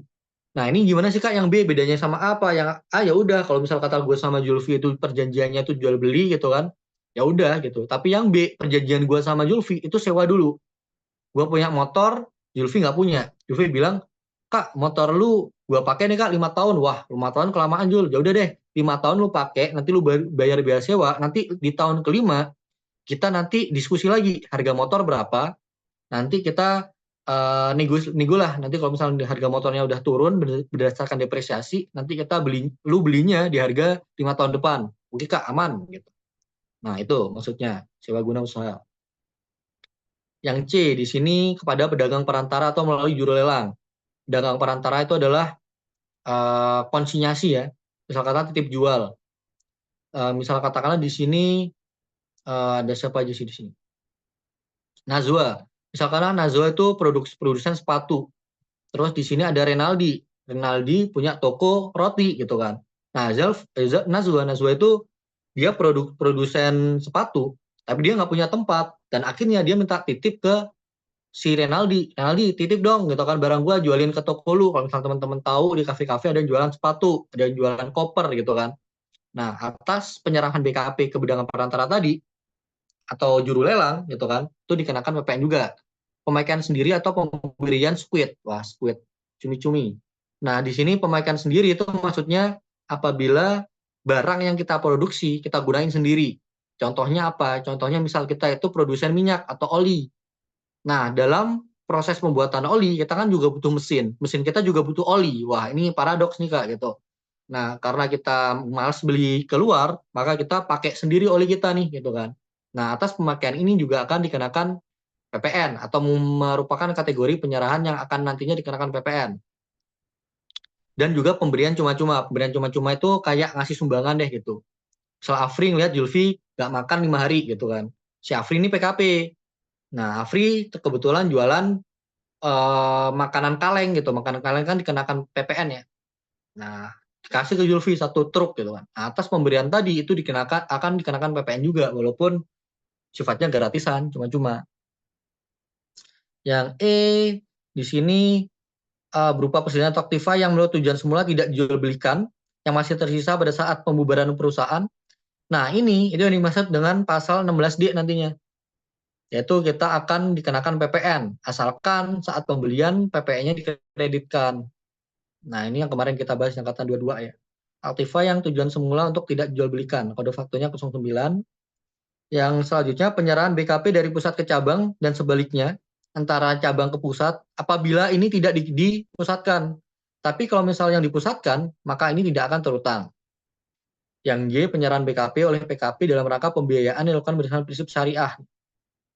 Nah, maksudnya gimana nih berdasarkan prinsip syariah nih? Contoh gini. Contoh misal katakanlah Najwa nih, Najwa sangat syariah ya. Najwa ke Bank X nih. Bank X, gue mau beli mobil nih. Tapi gue tidak mau membeli secara kredit karena itu riba dan akhirnya mereka menggunakan akad syariah gitu. Dan akhirnya Nasba kesepakatanlah sama Bank Syariah X gitu kan. Dan akhirnya Bank Syariah X itu membelikan mobilnya terlebih dahulu. Misal harga mobilnya 80 sama Bank Syariah X dibeli 80. Lalu dijual lagi ke Nasba dengan harga 100 juta. Tapi nanti Nasba menyicil ke Bank X ada bunga. Nah, keuntungan 20 juta tadi sebenarnya kan sama saja kayak bunga ya. Tapi akadnya jual beli gitu. Nah, atas penyerahan BKP ya oleh PKP dalam rangka pembiayaan yang dilakukan berdasarkan prinsip syariah, itu merupakan juga PPN, tidak dikecualikan gitu. Enak aja nih akal-akalan syariah nih. Wah, nanti gue dihakim ini enggak ya. Intinya itu juga dikenakan PPN sih, teman-teman. Selanjutnya yang tidak termasuk yaitu penyerahan kepada makelar yang dimaksud dalam KUHD. Nah, itu berarti maklarnya ini tidak memperoleh barangnya. Contoh misal katakanlah ada Najwa, Renaldi, sama Julfi gitu kan. Nah, Najwa itu mau jual barang, tapi dia nggak punya customer list. Si Renaldi mau beli barang, tapi nggak tahu nih beli barangnya di mana. Nah, si Julfi itu bertindak sebagai maklar nih.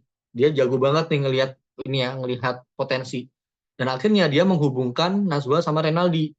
Nah, Julfi pintar nih. Kita nggak pakai akad jual beli ya, karena Najwa ya. Jadi gue ngubungin lu ke Renaldi langsung gitu. Jadinya nanti lu ngasih gue komisi aja, komisi fee sebesar 1% atau 2%. Nah, atas penyerahan barang tadi ke maklar itu tidak termasuk penyerahan yang dikenakan PPN. Tapi dari Najwa ke Renaldi dikenakan PPN. Jadi dari Najwa ke Julfi selaku maklar nggak dikenakan PPN. Karena Julfi itu cuma ngubungin doang. Walaupun mobilnya, misal pun jualan mobil ya, mobilnya dibawa sama Julfi, sifatnya Julfi itu hanya menghubungkan gitu. Yang B, penyerahan BKP untuk jaminan utang piutang. Misal katakanlah Julfi nggak punya duit, terus gadein mobil ke bank, maka atas penyerahan BKP ke bank tadi nggak dikenakan PPN. Penyerahan dari pusat ke cabang atau sebaliknya apabila dapat izin sentralisasi atau dipusatkan. Terus misal ada pengalian BKP dalam rangka penggabungan, peleburan, pemekaran, pemecahan, pengambilan usaha, serta pengalian BKP untuk tujuan setoran modal pengganti, itu juga tidak dikenakan PPN. Jadi kalau misal katakanlah teman-teman punya perusahaannya PKP, dan nantinya itu teman-teman mau dileburkan di pemekaran atau pemecahan atau diakuisisi dari PT A ke PTB, maka atas perpindahan barang tersebut tidak dikenakan PPN. Begitu pula penyetoran modal dalam bentuk barang gitu. Misal katakanlah modal inbreng ya. Ini teman-teman informasi aja, kalau setoran usaha atau setoran saham itu tidak semerta-merta pakai cash, tapi bisa juga pakai setoran inbreng. Wah, gue nggak ada cash nih, tapi gue punya rumah, gue kasih rumah, lu nilai, nanti jadi modal gue. Oke, bisa. Nah, atas penyetoran rumah tadi tidak dikenakan PPN. Yang terakhir, BKP yang tujuan semula tidak dijual belikan gitu kan, yang tersisa saat pembubaran usaha, yang atas PM-nya tidak dapat dikreditkan, sebagaimana pasal 9 ayat 8 huruf B, itu terkait sedan, station wagon, atau yang tidak berhubungan dengan usaha. Wah, ini yang ini nggak perlu dibahas, dan ini agak advance juga sih. Ya, pemakaian sendiri, tadi di sini contohnya pabrikan truk menggunakan truk hasil pabrikannya untuk mengangkut suku cadang, pabrikan minyak sawit menggunakan limbahnya berupa kulit dari inti sawit untuk pengaras jalan di pabrik, maka ini disebut pemakaian sendiri, gitu kan. Nah, next. Pemberian cuma-cuma, misal ya udah pabrikan mie instan memberikan bantuan mie instan hasil produksinya kepada korban bencana alam. Barang kena pajak merupakan barang selain bukan barang kena pajak. Mantap gak definisi gue? Jadi BKP itu merupakan barang selain bukan barang kena pajak. Kenapa definisi gue seperti ini? Karena PPN itu negatif list. Yang diatur di pasal 4 itu adalah yang bukan objek. Jadi BKP, objek PPN itu adalah barang selain bukan objek, gitu kan. Kayak gitu. Jasa juga sama nih, jasa selain bukan jasa kena objek. Nah, gue akan jelasin ke teman-teman ya, yang bukan merupakan barang atau jasa, gitu kan. Kata kuncinya ada 3. Yang pertama untuk tujuan, ada 3 itu. Yang pertama, apabila ada peraturan lain yang mengatur, misal ada peraturan internasional atau pajak daerah, maka tidak akan dikenakan PPN. Contohnya apa? Jasa perhotelan, jasa kesenian dan hiburan, terus jasa boga, jasa tempat parkir, gitu kan. Terus jasa restoran itu tidak dikenakan PPN. Kenapa? Karena diatur di pajak daerah. Gitu. Jadi kalau misalnya ada peraturan lain yang mengatur, maka nggak dikenakan PPN. Pajak daerah, pajak internasional. Yang kedua, apabila barang tersebut bersifat strategis, gitu kan, dan digunakan untuk keperluan orang banyak. Contohnya apa? Keagamaan, gitu kan. Terus barang strategis itu sifatnya apa namanya? Alat tukar, emas batangan, gitu kan. Yang terakhir, apabila barang atau jasa tersebut digunakan dalam rangka penyediaan pelayanan pemerintahan. Contohnya di sini ini ya, apa namanya? Misal kita punya devisa cadangan, surat berharga, atau mungkin senjata api, teman-teman, senjata api yang digunakan oleh Halode, terus kendaraan umum yang digunakan untuk transportasi, gitu kan. Atau mungkin beberapa alat kendaraan yang dibeli tujuannya untuk operasional dalam rangka penunjang pemerintahan ya, seperti halnya pemerintahan beli pesawat jet tempur dan sebagainya, itu juga tidak akan dikenakan PPN. Nah, PPN itu menganut asas operasional. Jadi kalau misal pembelian itu bersifat non operasional, maka pajak masukannya tidak dapat dikreditkan. Jadi pajak masukan itu tidak dapat dikreditkan apabila tidak berhubungan dengan usahanya. Contohnya apa? Contohnya di sini PTDF merupakan perusahaan jasa konstruksi. Selain melakukan penyerahan jasa konstruksi, PTDF juga menyewakan sebagian ruang kantornya untuk kafetaria, gitu kan. Nah, atas penyerahan jasa konstruksi termasuk dalam pengertian aktivitas operasional. Sedangkan penyerahan jasa persewaan ruang untuk kafetaria termasuk dalam pengertian aktivitas non operasional. Apabila dalam suatu masa si PTDF itu membeli meja, membeli mesin pendingin, membeli mobil, tapi tujuannya untuk angkutan barang-barang kafetaria, gitu kan, untuk mengangkut barang persediaan kafetaria, maka itu PPN-nya tidak dapat dikreditkan karena non operasional, gitu. Nah, di sini daerah pabeanan itu merupakan, simpelnya daerah pabeanan merupakan daerah yang dilingkupi peraturan yuridis Indonesia. Nggak cuma pulau, nggak cuma lautan yang kita lihat, tapi juga daerah-daerah zona ekonomi eksklusif dan juga landas kontinen. Nah, di sini. Nah, misal katakanlah kita itu mau impor, entah itu BKP atau JKP, maka kita nggak perlu PKP. Maka importir itu bisa PKP atau non PKP. Nah, impor itu apa sih Kak? Impor itu memasukkan barang dari luar ke daerah pabeanan atau memanfaatkan jasa dari luar ke dalam daerah pabeanan gitu. Sedangkan untuk eksportir itu wajib PKP. Kenapa? Karena untuk eksportir peraturannya ada di pasal 7 Undang PPN ya. Tarifnya juga 0% sebenarnya. Ekspor itu mengeluarkan barang dari daerah pabeanan keluar daerah pabeanan atau memberikan penyerahan jasa dari daerah pabeanan keluar daerah pabeanan. Nah, contoh impor barang simple. Kalian beli barang dari luar negeri. Contoh ekspor barang simple, jual barang ke luar negeri. Nah, impor jasa itu gimana? Misal katakanlah ada Tuan Lee nih dari Singapura, punya ilmu yang sangat jago dalam teknologi. Kalian pengen konsultasi sama beliau, gitu kan? Beliau memberikan jasanya ke Indonesia nih. Maka atas jasa tadi, gitu kan, entah jasanya itu online atau tidak, gitu kan, maka akan dikenakan PPN. PPN atas pemanfaatan jasa dari luar daerah pabeanan. Sedangkan kalau misal ekspor jasa, kita di Indonesia punya ilmu nih. Renaldi jago banget di bidang konsultasi teknik gitu kan. Dan di Thailand butuh konsultasinya Renaldi. Renaldi berikan konsultasi via Zoom dari Indonesia. Nah, atas konsultasi tadi dianggap sebagai ekspor jasa kena pajak. Kita next. Nah, walaupun udah Ted Bestan ya, Ted Bestan itu udah memenuhi syarat penyerahan BKP dan atau JKP gitu kan, atau terjadi impor BKP tetapi mendapatkan fasilitas PPN, maka tidak ada PPN yang harus dibayar. Jadi dari PPN tadi, misal katakanlah dia itu objek PPN, tetapi ada fasilitas tertentu, seperti halnya COVID-19, itu ada fasilitas tertentu, maka juga bisa itu tidak dikenakan PPN. Maka diatur lebih lanjut terkait PPN dibebaskan dan tidak dipungut di pasal 16B. Nah, ini ada PPN dibebaskan dan tidak dipungut. Nah, ini ekspor jasa 0%. Nah, ini ada beberapa jasa yang ekspor jasa yang dikenakan 0% itu maklon, perbaikan perawatan, jasa pengurusan transportasi gitu kan. Dan ada beberapa ekspor jasa yang tidak dikenakan 0%. Seperti jasa telekomunikasi dan sebagainya. Karena sifatnya global.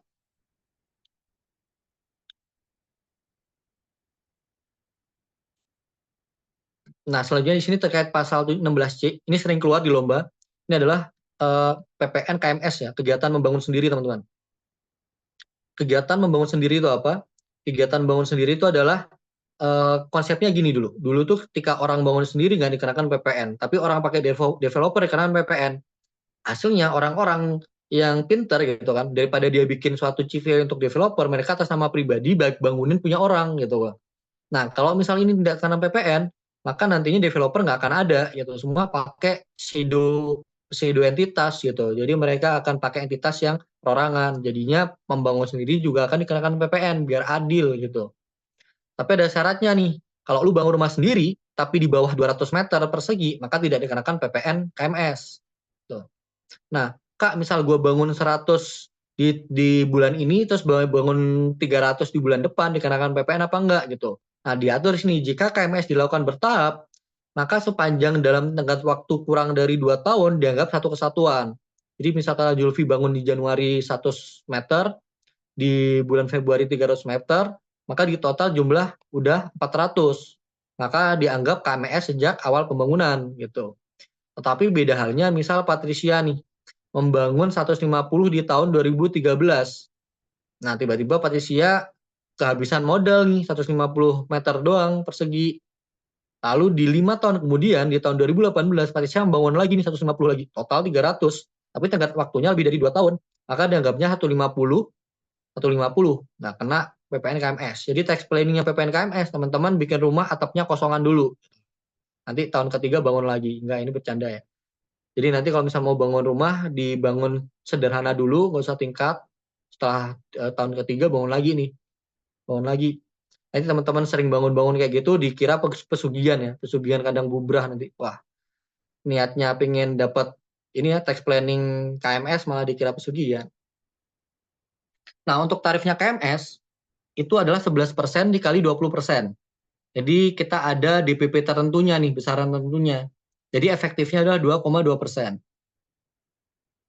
Nah, KMS itu yang akan dikenakan dari KMS merupakan seluruh biaya pembangunan, baik gaji, material, biaya survei dan sebagainya, kecuali biaya tanah doang. Jadi kalau misalnya nanti ada rincian biaya terkait kegiatan bangun sendiri, ada biaya material, gaji, konsultan dan sebagainya, itu teman-teman jumlahin, termasuk PPN-nya. Jadi kalau misal ada biaya material plus PPN, semua dimasukin. Kecuali apa? Kecuali biaya perolehan tanah. Tanah itu dikecualikan dari KMS. Nah, 16D tadi yang aktiva tujuan semula untuk tidak dijual belikan. Dasar pengenaan ya 11% per 1 Januari 2025, kemungkinan 12%. Nah, ini untuk menghitung DPP import, itu menggunakan nilai import. Nilai import itu gimana? Nilai import itu adalah CIF di plus biaya masuk. Contoh nih ya, contoh PT Matahari mengimpor sejumlah komputer dari China. Harga impor CIF itu cost insurance freight. Kalau misal teman-teman belum tahu CIF-nya, nanti cost-nya ditambah insurance tambah freight. Nanti itu nilainya misal kata ini 100.000 USD. Nanti ditambah dengan biaya masuk dulu gitu. 100 USD dikalikan kursnya itu 14.000, maka 1,4 M ya, 1,4 M. 1,4 M nanti ditambahkan 5% dulu akan menjadi nilai impor, atau 105% dari DPP awalnya itu nilai impor. Jadi nilai impor itu CIF ditambah biaya masuk. Nah, nilai impor ini akan menjadi dasar PPN. Nah, untuk nilai lain-lain kita mungkin selesai di 20 aja, di jam 24 ya, 24.00 atau 00.00. Nilai lain itu di sini misal pemakaian sendiri pembelian cuma-cuma adalah harga jual dikurangi laba kotor. Nah, kalau misal teman-teman ngeh nih, harga jual dikurangi laba kotor merupakan COGS. Jadi pemakaian sendiri atau pemberian cuma-cuma dasar PPN-nya merupakan COGS-nya. Misal katakanlah si Julfi jualan barang itu 10 juta gitu kan. Tapi harga dasarnya itu 5 juta gitu. Nah, ketika Julfi itu ngasih ke Afri dengan cuma-cuma, maka dasar PPN-nya bukan 10 juta, bukan harga penjualan, tapi merupakan harga dasarnya 5 juta gitu. Selanjutnya penyerahan rekaman gambar atau suara, perkiraan rata-rata, penyerahan hasil tembakau itu HET 100/111 ya. Terus nanti persediaan aktiva tersisa saat pembubaran perusahaan itu harga pasar, penyerahan dari pusat ke cabang sebaliknya, kecuali PKP dilakukan pemusatan, itu dikecualikan, maka pakai harga pokok. Penyerahan ke pedagang perantara, harga yang disepakati antara perantara dan pembeli, penyerahan ke juru lelang harga lelang, penyerahan pupuk tertentu 100/111 juga dari nilai subsidi. Nah, ini nggak terlalu penting lah. Nah, ini yang penting teman-teman. Teman-teman harus paham, harus hafal terkait beberapa persentase besaran tertentu. Besaran tertentu itu diatur di kode faktur 05 nih. Kalau kendaraan bermotor bekas, itu DPP-nya atau besaran tentunya itu dikalikan 10%. Jadi 10% dikali tarif. Efektifnya 1,1. Perhiasan emas gitu kan. Itu ada 3 tarif. Yang pertama 10% kali 11 itu untuk penyerahan emas perhiasan dari pabrikan emas ke pabrikan emas lainnya, atau dari pedagang emas ke pedagang emas lainnya, atau ke konsumen akhir dalam hal PM atas perolehan didukung faktur pajak memenuhi ketentuan. Yang kedua 15% dikali 11% atas penyerahan emas perhiasan dari pabrikan emas ke konsumen akhir dari pedagang emas ke pedagang emas lainnya dan ke konsumen akhir dalam hal PM atas perolehan tidak didukung faktur pajak yang memenuhi ketentuan. Yang artinya apabila kita nggak taat administratif, maka 15 dikali 11%.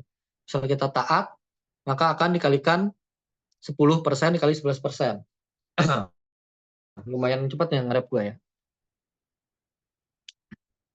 Nah, kalau misal dari pedagang emas ke pabrikan gimana Kak? Tarifnya 0. Jadi misal kata emas cacat nih, dari pedagang dibalikin ke pabrikan untuk dilakukan pemurnian ulang.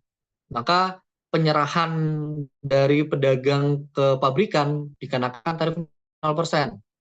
Tuh. Nah, ketika di pabrikan, nanti kan di pemurnian ya, emasnya itu digosok-gosok lah, digosok-gosok ajaib.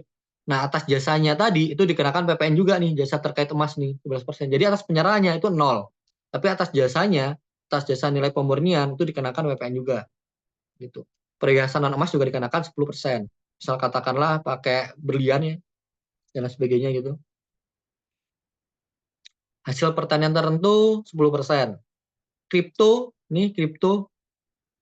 itu kalau misal katakanlah dia terdaftar sebagai pedagang fisik aset itu 1% dikali 11%. Misal tidak terdaftar 2% dikali 12%. Yang terdaftar itu, setahu gue itu yang terdaftar di Bapeti itu toko kripto, terus Indodax, terus apa ya, P gitu ya, lupa deh pokoknya banyak gitu. Dan beberapa koin di dalamnya yang tidak di-banned. Salah satu koin yang di-banned sama Bapeti itu adalah koin ASIC ya. ASIC pakai X, itu punyanya anak Firmansyah, nggak jelas dia man. Oke, kita lanjut ke agen asuransi 10% dan sebagainya. Nah ini nanti teman-teman ini ya, browsing-browsing sendiri ya, atau nanti gua kasih PPT-nya deh, teman-teman nanti baca-baca sendiri. Faktur pajak nih, penting nih faktur pajak nih. Nah, faktur pajak intinya di dalamnya memuat nama, alamat, NPWP gitu kan, identitas pembeli dan penerima JKP, jenis barang, PPN yang dipungut, PPN BM yang dipungut apabila ada, kode, nomor seri, tanggal pembuatan faktur, nama dan tanda tangan. Nah, ini penting nih, teman-teman biasanya di soal ABC-an ada nih. Mana yang merupakan syarat wajib penerbitan faktur pajak. Nah, di sini disebutin ya nama, alamat, dan NPWP yang menyerahkan BKP atau BKP. Jadi nama penjualnya ibaratnya atau apa namanya orang yang memberikan jasa, terus lalu identitas pembeli atau penerima JKP itu bisa berupa NPWP atau NIK di sini. Lalu jenis barang atau jasa, barangnya apa, misal jasanya jasa apa, jasa pijat atau jasa apa. Terus di sini PPN yang dipungut berapa, PPN BM misal ada, kodenya berapa, nomor serinya, serta tanggal pembuatan faktur, dan yang terakhir nama dan tanda tangan yang berhak nih. Melalui kalau misal online gimana Kak? Menggunakan Sertel, sertifikat elektronik yang pakai barcode gitu ya. Kayak mau scan kris gitu. Tiba-tiba pas di-scan tiba-tiba isinya tagihannya 15 juta. Faktur pajak di sini nggak terlalu penting, kita next. Di sini juga nggak terlalu penting. Jadi kalau misal pedagang eceran, teman-teman bisa menggunakan yang namanya faktur pajak di Gunggung. Syaratnya pedagang eceran itu ke konsumen akhir ya. Nih, catatan definisi konsumen akhir itu barang tidak dijual belikan lagi gitu kan. Terus pembeli atau penerima jasa tidak menggunakan barang tersebut untuk kegiatan usahanya.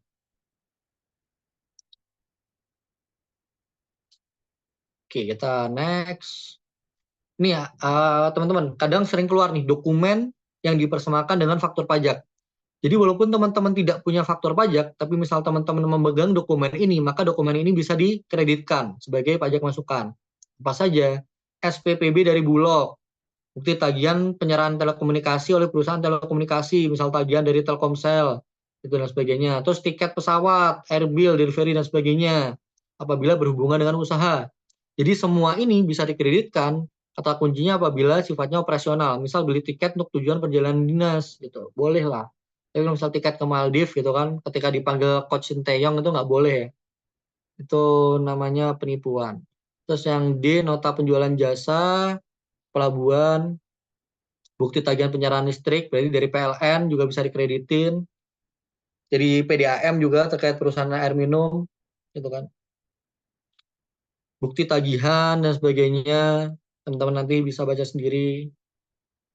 Kalau gua nge-rap kayaknya udah terlalu panjang ya. PIB juga pemberian impor barang. Kak, kalau misal impor itu dapat faktur pajak nggak gitu? Tak ada gitu. Kalau misal impor tuh kita dapatnya PIB. Nah, kalau misal PPN JLN kita store sendiri nih, maka SSP-nya atau surat setoran pajak bisa kita kreditin. Nah, faktur gabungan tuh simpelnya gini ya. Gue langsung kasih contoh deh. Misal Julfi PKP, Julfi tuh jual ke Afri nih. Afri beli di tanggal 3. Julfi nebitin faktur. Ternyata dia beli lagi tanggal 7. Julfi nebitin faktur. Tanggal 15 dia beli lagi.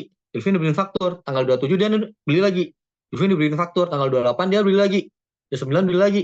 30 beli lagi. Julfi capek kan nebitin faktur ya. Di bulan berikutnya, Julfi dengan tegas bilang, ya Afri, lu kan sering beli di tempat gua ya. Gimana kalau misal faktur pajak lu gua gabung nih gitu kan.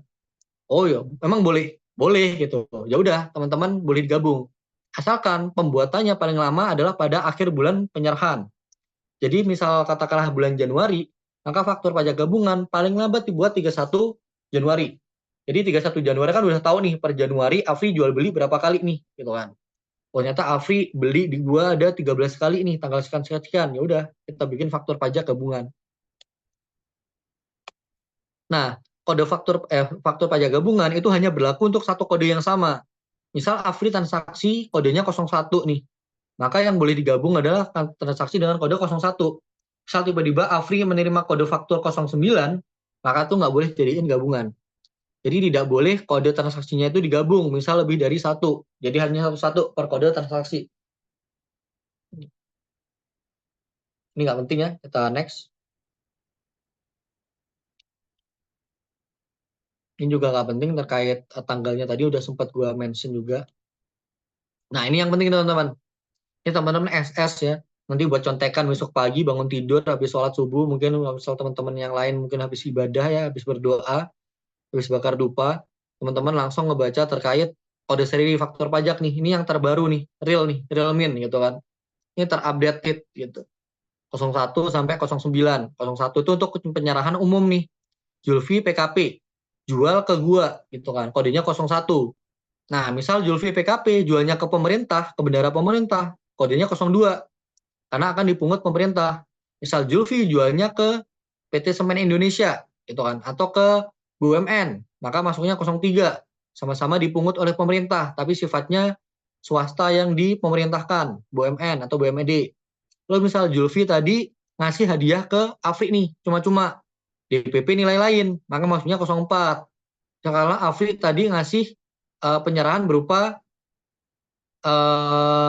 ini ya, apa namanya, jasa telekomunikasi ya, atau jasa ekspedisi deh gitu, yang masuk besaran tentu, maka masuk ke 05. Misal katakanlah apa namanya, Patricia tuh orang asing nih, turis di Indonesia beli gitu kan, lalu mau balik lagi ke luar negeri, pada waktunya 06 untuk dikreditkan sebagai VAT refund. Misal katakanlah fasilitas tidak dipungut, itu 07, dibebaskan 08, Aktiva yang semula tidak dijual belikan, kodenya 09. Nah, kodenya itu yang mana Ika? Nah, faktur pajak itu ada 000, 000, sekian. Nah, kode faktur itu adalah yang paling depan nih. 0, 2 faktur di depan ini merupakan kode transaksi nih, kode fakturnya. Misal katakan penyerahan normal, maka 010. Kalau misal penyerahan ke bendara pemerintah, 020. Kak, 0 yang ketiga buat apa? Untuk kode status. Kode status itu gimana? Status gue menikah dan sebagainya. Bukan kayak gitu, Bambang.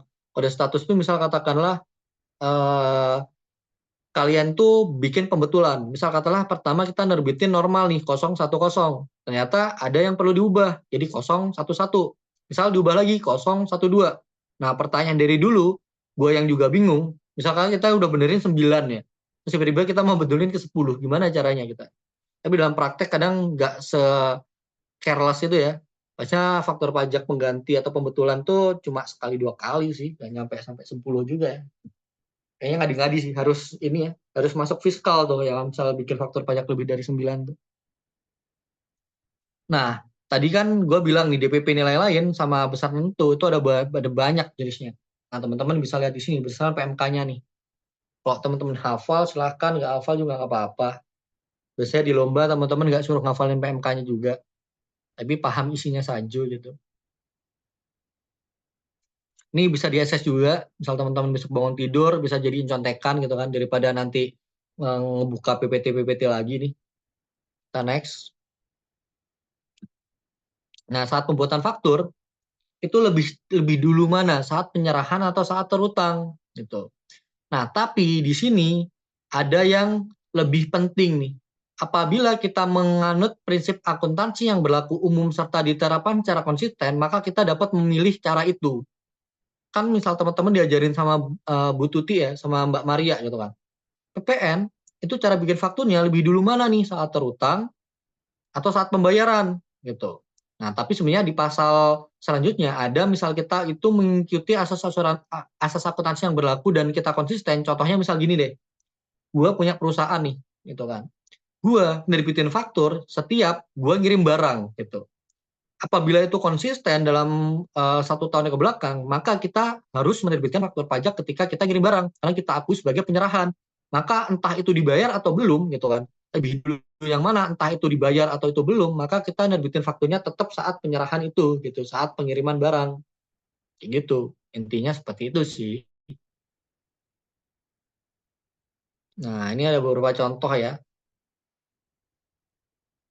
Misal katakan PT Jelita mengeluarkan BKP nih gitu kan ke PT Ganteng, Franco Gudang Pembeli itu merupakan ini ya, apa namanya, eh shipping point ya. Franco Gudang Pembeli itu destination point. Jadi barang akan diakui ketika diterima. Nah, di sini teman-teman diketahui bahwa faktur penjualan itu pada tanggal 16/8/2019, berarti saat dilakukan pembayarannya. Maka kita buat faktur bisa di tanggal 13 saat barang diterima atau saat 16 saat faktur tadi dilunasin. Seperti itu. Lebih dulu yang mana? Lebih dulu yang 13. Tapi bisa memilih. Kalau misal kita pakai ketentuan akuntansi yang berlaku umum. Nah, ini sama ya teman-teman, kayak udah jago ya terkait gini, jadi ini gue skip aja. Jadi nanti bikin faktur pajaknya saat penyerahan. Wah, waktu udah mepet nih. Nah, kalau misal katakanlah ada pembayaran per termin, dibayar nyicil, maka PPN itu dibuatkan saat termin dibayar. Jadi misal katakanlah ada perjanjian kontrak nih gue sama Julfi 100 juta, tapi gue DP pertama 10 juta, maka 10 dikenakan PPN 11%. Ketika DP yang kedua lagi, termin sekian dikenakan PPN. Jadi faktur dibuat per termin. Ini contohnya, kita next ya. Nah, faktur pajak itu terlambat dibuat apabila melebihi tanggal 15 bulan berikutnya, titik itu. Jadi misal katakanlah kita Januari, kita baru bikin faktur itu setelah tanggal 15 bulan Februari, maka itu dianggap tidak dibuat. Kayak gitu. Nah, kalau misal kita tidak membuat faktur pajak atau terlambat menerbitkan faktur pajak, maka akan dikenakan sanksi berdasarkan KUP pasal 14 ayat 4 gitu kan, sebesar 1% dari DPP, bukan dari pajak terutang. Dulu sanksinya 2%, jadi 1% itu per tahun 2023. Nah, ini ada sanksi pidana nih, misal kita ngadi-ngadi nih gitu kan, kita nerbitin faktur fiktif gitu kan, kena sanksi pidana 2 tahun, paling lama 6 bulan, ditambah denda paling sedikit 2 kali jumlah PPN dan paling banyak 6 kali jumlah PPN. 26 cara ngapalnya. Wah, 26 itu kayak skornya tim bola ya. Kita next ya. PKP dapat melakukan pembetulan atau penggantian faktur pajak yang salah dalam pengisian penulisan. Oke. You don't say lah, kalau salah ya dibenerin lah Pak. Gimana sih? KCR pembatalan nggak akan keluar, kredit pajak masukan. Nah, PKP yang awalnya belum dikukuhkan dan dikukuhkan secara jabatan itu bisa memiliki hak untuk mengkreditkan pajak masukan sebesar 80%. Ini ada di pasal 9 ya, pasal 9 ayat berapa gue lupa, pasal 9 9A kalau 109B ya.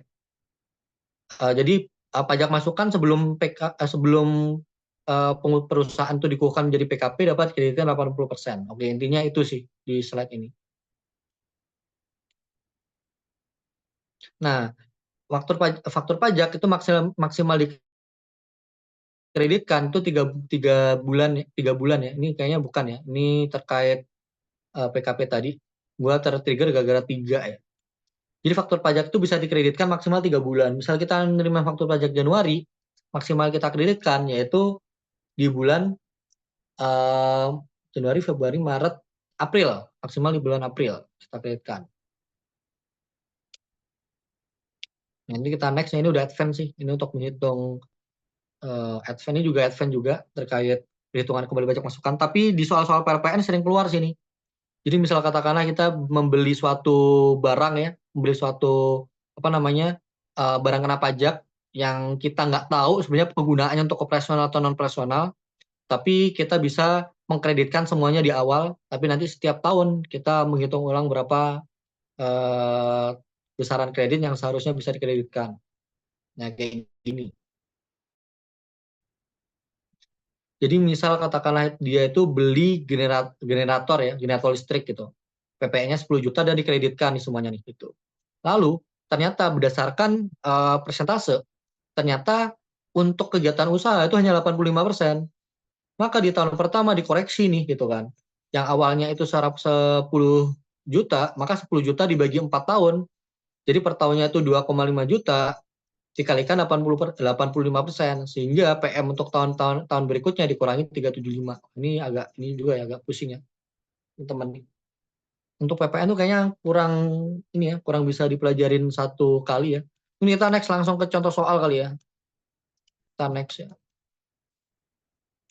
Kan pusing teman-teman nih. Ini waktunya udah habis ya, udah.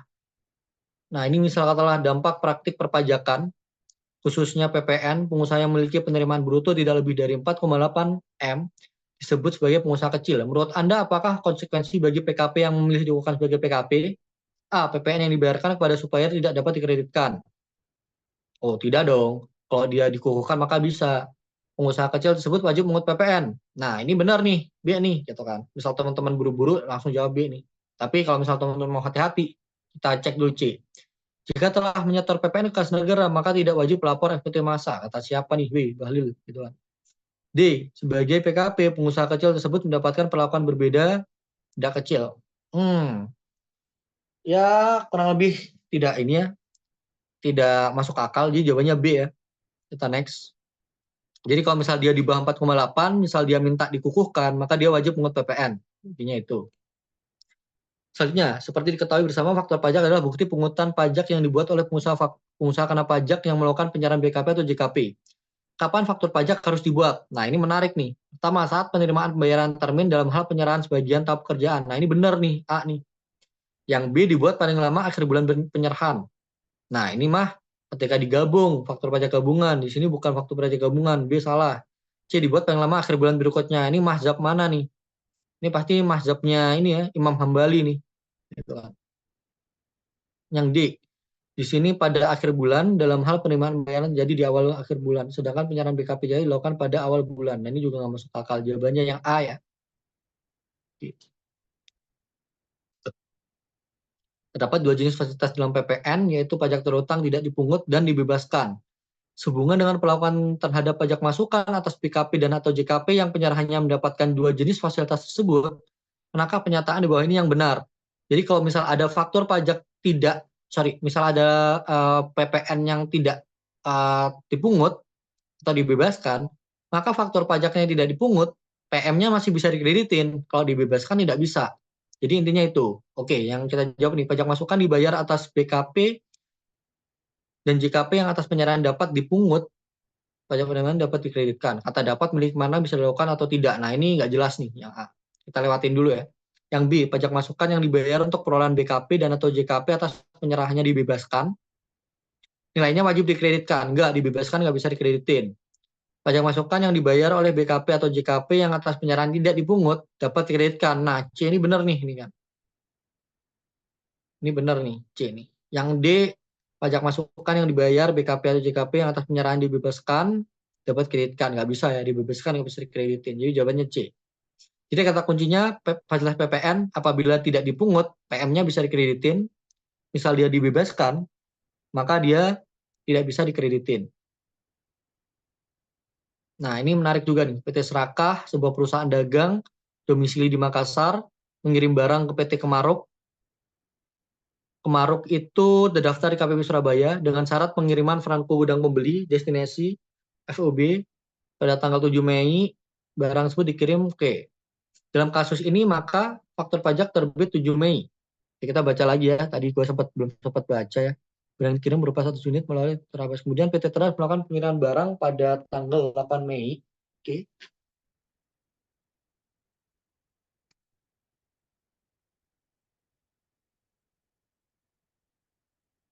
Dalam melakukan pengiriman barang pada tanggal 8 Mei ya, ongkos kirim barang diterima. Nah, di gudang Kemaruk itu 14 Mei itu kan. Nah, tapi di sini tagihan itu dibuat 16 Mei. Nah, maka jawabannya apa? Tanggal 14 atau 16. Coba kita lihat. Jawabannya di sini yang A harus diterbitkan 7 Mei. Harus. Enggak dong, enggak harus. B harus 14. Enggak harus. 16 bisa. Milih boros gitu. C paling lambat 16 Mei. Ya ini. 14 atau 16. Berarti paling lambat 16. Jawabannya yang C. Nah, soal-soal lomba itu kadang kayak gini, kayak bikin bingung nih. Jawaban C, faktor pajak yang diterbitkan atas 1.000 unit barang. Nah, ini nggak jelas nih ya. Oke, kita next. Dalam kasus ini, faktur pajak yang dibuat oleh PT Terabas menerbitkan faktur pajak kepada PT Seraka. PT Terabas itu siapa? PT Terabas itu jasa ekspedisi. Jasa ekspedisi, kita lihat di tabel tadi, nggak usah ya, nanti teman-teman lihat di tabel yang teman-teman SS tadi, kalau misalnya sempat SS, jasa ekspedisi itu masuknya di kode 05 nih, gitu kan. Tarifnya berapa? 10% dikali 11. Jadinya 555, 550 nih, D jawabannya. Nah, ini udah advance ya terkait ini jenis PPN dan transaksinya, udah pakai mekanisme seperti ini. Gue rasa nih teman-teman takutnya pusing. Ini PT Ciami, sebuah perusahaan showroom mobil bekas, gitu kan. Berapa PPN-nya harus dipungut? Nah, tadi perusahaan tertentu itu punya DPP, besaran DPP. Nah, BP-nya itu 10%, jadi 150 dikali 10% kali 11% itu 33. Nah, kalau kita pakai nilai tertentu, ya nilai apa namanya, perusahaan tertentu, maka PPM-nya nggak bisa dikreditin nih. Jadi PPN-nya 33 saja, karena 10% itu udah sebagai pengurang. Nah, ini apa lagi nih? Oke, di sini yang terakhir nih ya teman-teman ya. PT Didi Etik non PKP merupakan perusahaan jasa catering yang sangat laris. Pendapatan dari jasa catering sebesar 40 M pada periode Januari sampai Agustus. Pada tahun 2023 membuka franchise dengan fee 2 M pada bulan Mei, 3 M bulan Juni, 2 M bulan Agustus. Nah, apakah PT Didi Etik harus dikukuhkan sebagai PKP? Kapan paling lambat? Nah, kita lihat nih, jasa catering itu non objek ya gitu kan. Maka dia nggak harus dikukuhkan sebagai PKP berapapun omsetnya. Jadi dia nggak perlu dikukuhkan sebagai PKP awalnya. Tetapi ketika dia tahun 2023 membuka franchise gitu kan, maka franchise royalti dikenakan PPN. Pada bulan Mei itu masih 2 M. Bulan Juni 3 M. 3 tambah 2 5 M. Maka paling lambat dikukuhkan jadi PKP akhir masa setelah Juni, berarti akhir Juli gitu. Lalu di sini jika sudah dikukuhkan sebagai PKP, maka berapa PPN terutang dari Januari sampai Agustus gitu kan. PPN yang terutang dari Januari sampai Agustus itu hanya setelah yang dikukuhkan saja. Dikukuhkan kan paling lambat Juli nih. Maka yang terutang hanya di bulan Agustus saja, 2 miliar. Coba kita next. Benar ya? Paling lambat akhir Juli, PPN yang dipungut adalah 11% kali 2 M. Hanya atas franchise yang Agustus. Kenapa yang Agustus, Kak? Kenapa yang Juni sama Mei itu nggak dipungut PPN? Karena dia belum dikukuhkan. Syarat pungut PPN itu dikukuhkan dulu. Oke, kita next ya. Karena ini udah mulai agak susah nih terkait jasa ibadah dan sebagainya. Oke, mungkin cukup sekian ya dari gue ya. Teman-teman kayaknya lebih butuh istirahat ya. Sorry kalau gue agak nge-rap. Karena gue juga baru tahu ya lombanya besok banget. Tahu gitu teman-teman di weekdays malam gitu. Gue sempetin waktu setengah jam gitu untuk ngebahas soal. Ini cukup dari sekian ya teman-teman ya. Kayak sebagian juga mungkin udah ketiduran. Gue mohon maaf kalau misal gue terlalu cepat. Semoga ilmu yang gue sampaikan, sedikit ilmu yang gue sampaikan bermanfaat untuk teman-teman. Yang ingin gue sampaikan, teman-teman besok percaya diri mentalnya. Jangan mudah untuk ini ya, untuk nyalain teman terutama, dan juga jangan mudah untuk berubah jawaban. Jadi kalau misalnya jawabannya udah saklek, ya udah teman-teman gak usah berubah. Kadang ketika diubah malah salah, getun gitu kan. Ketika udah menyesal, terlambat. Oke, sekian dari gue. Mungkin kita bertemu lagi di kemudian hari. Gue nggak berharap teman-teman langsung menang ya. Terutama angkatan 23. Teman-teman ikut, gue udah apresiatif. Apalagi lolos semifinal tuh udah good job lah teman-teman. Apalagi nanti udah lolos final, apalagi sampai membawa nama baik via ya, juara. Wah, gue sangat bersyukur nih teman-teman bisa sampai ke titik itu. Oke, mungkin sekian dari gue izin pamit ya. Gue kembalikan ke Jalva. Oh, Jalva udah tidur, gue kembalikan ke Dux atau Patricia. Gue izin untuk ini ya, untuk live ya. Oke, thank you Makasih banyak teman-teman. ya Kak. Makasih ya Kak Banyak, Zaki. Kak. Zaki. Oke. Hai guys. Hai Sulfi. Oh, jadi lo.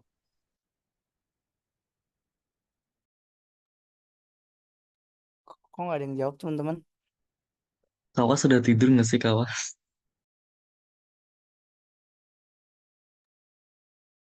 Ya udah Wir, live, gue mau cabut ke rumah ke kos. Gila gue mandi, Cok. Guys, aku N ya. Ya, thanks Good Pat. luck. Semangat Pat. Aku mau belajar KUP dulu, Cuk. Mau tidur dulu, Cuk. Capek banget, Cuk. Gak, Nah, gue begadang. Man. buset. Bye. Rajin banget, Zulfi. Dadah. Itu dia.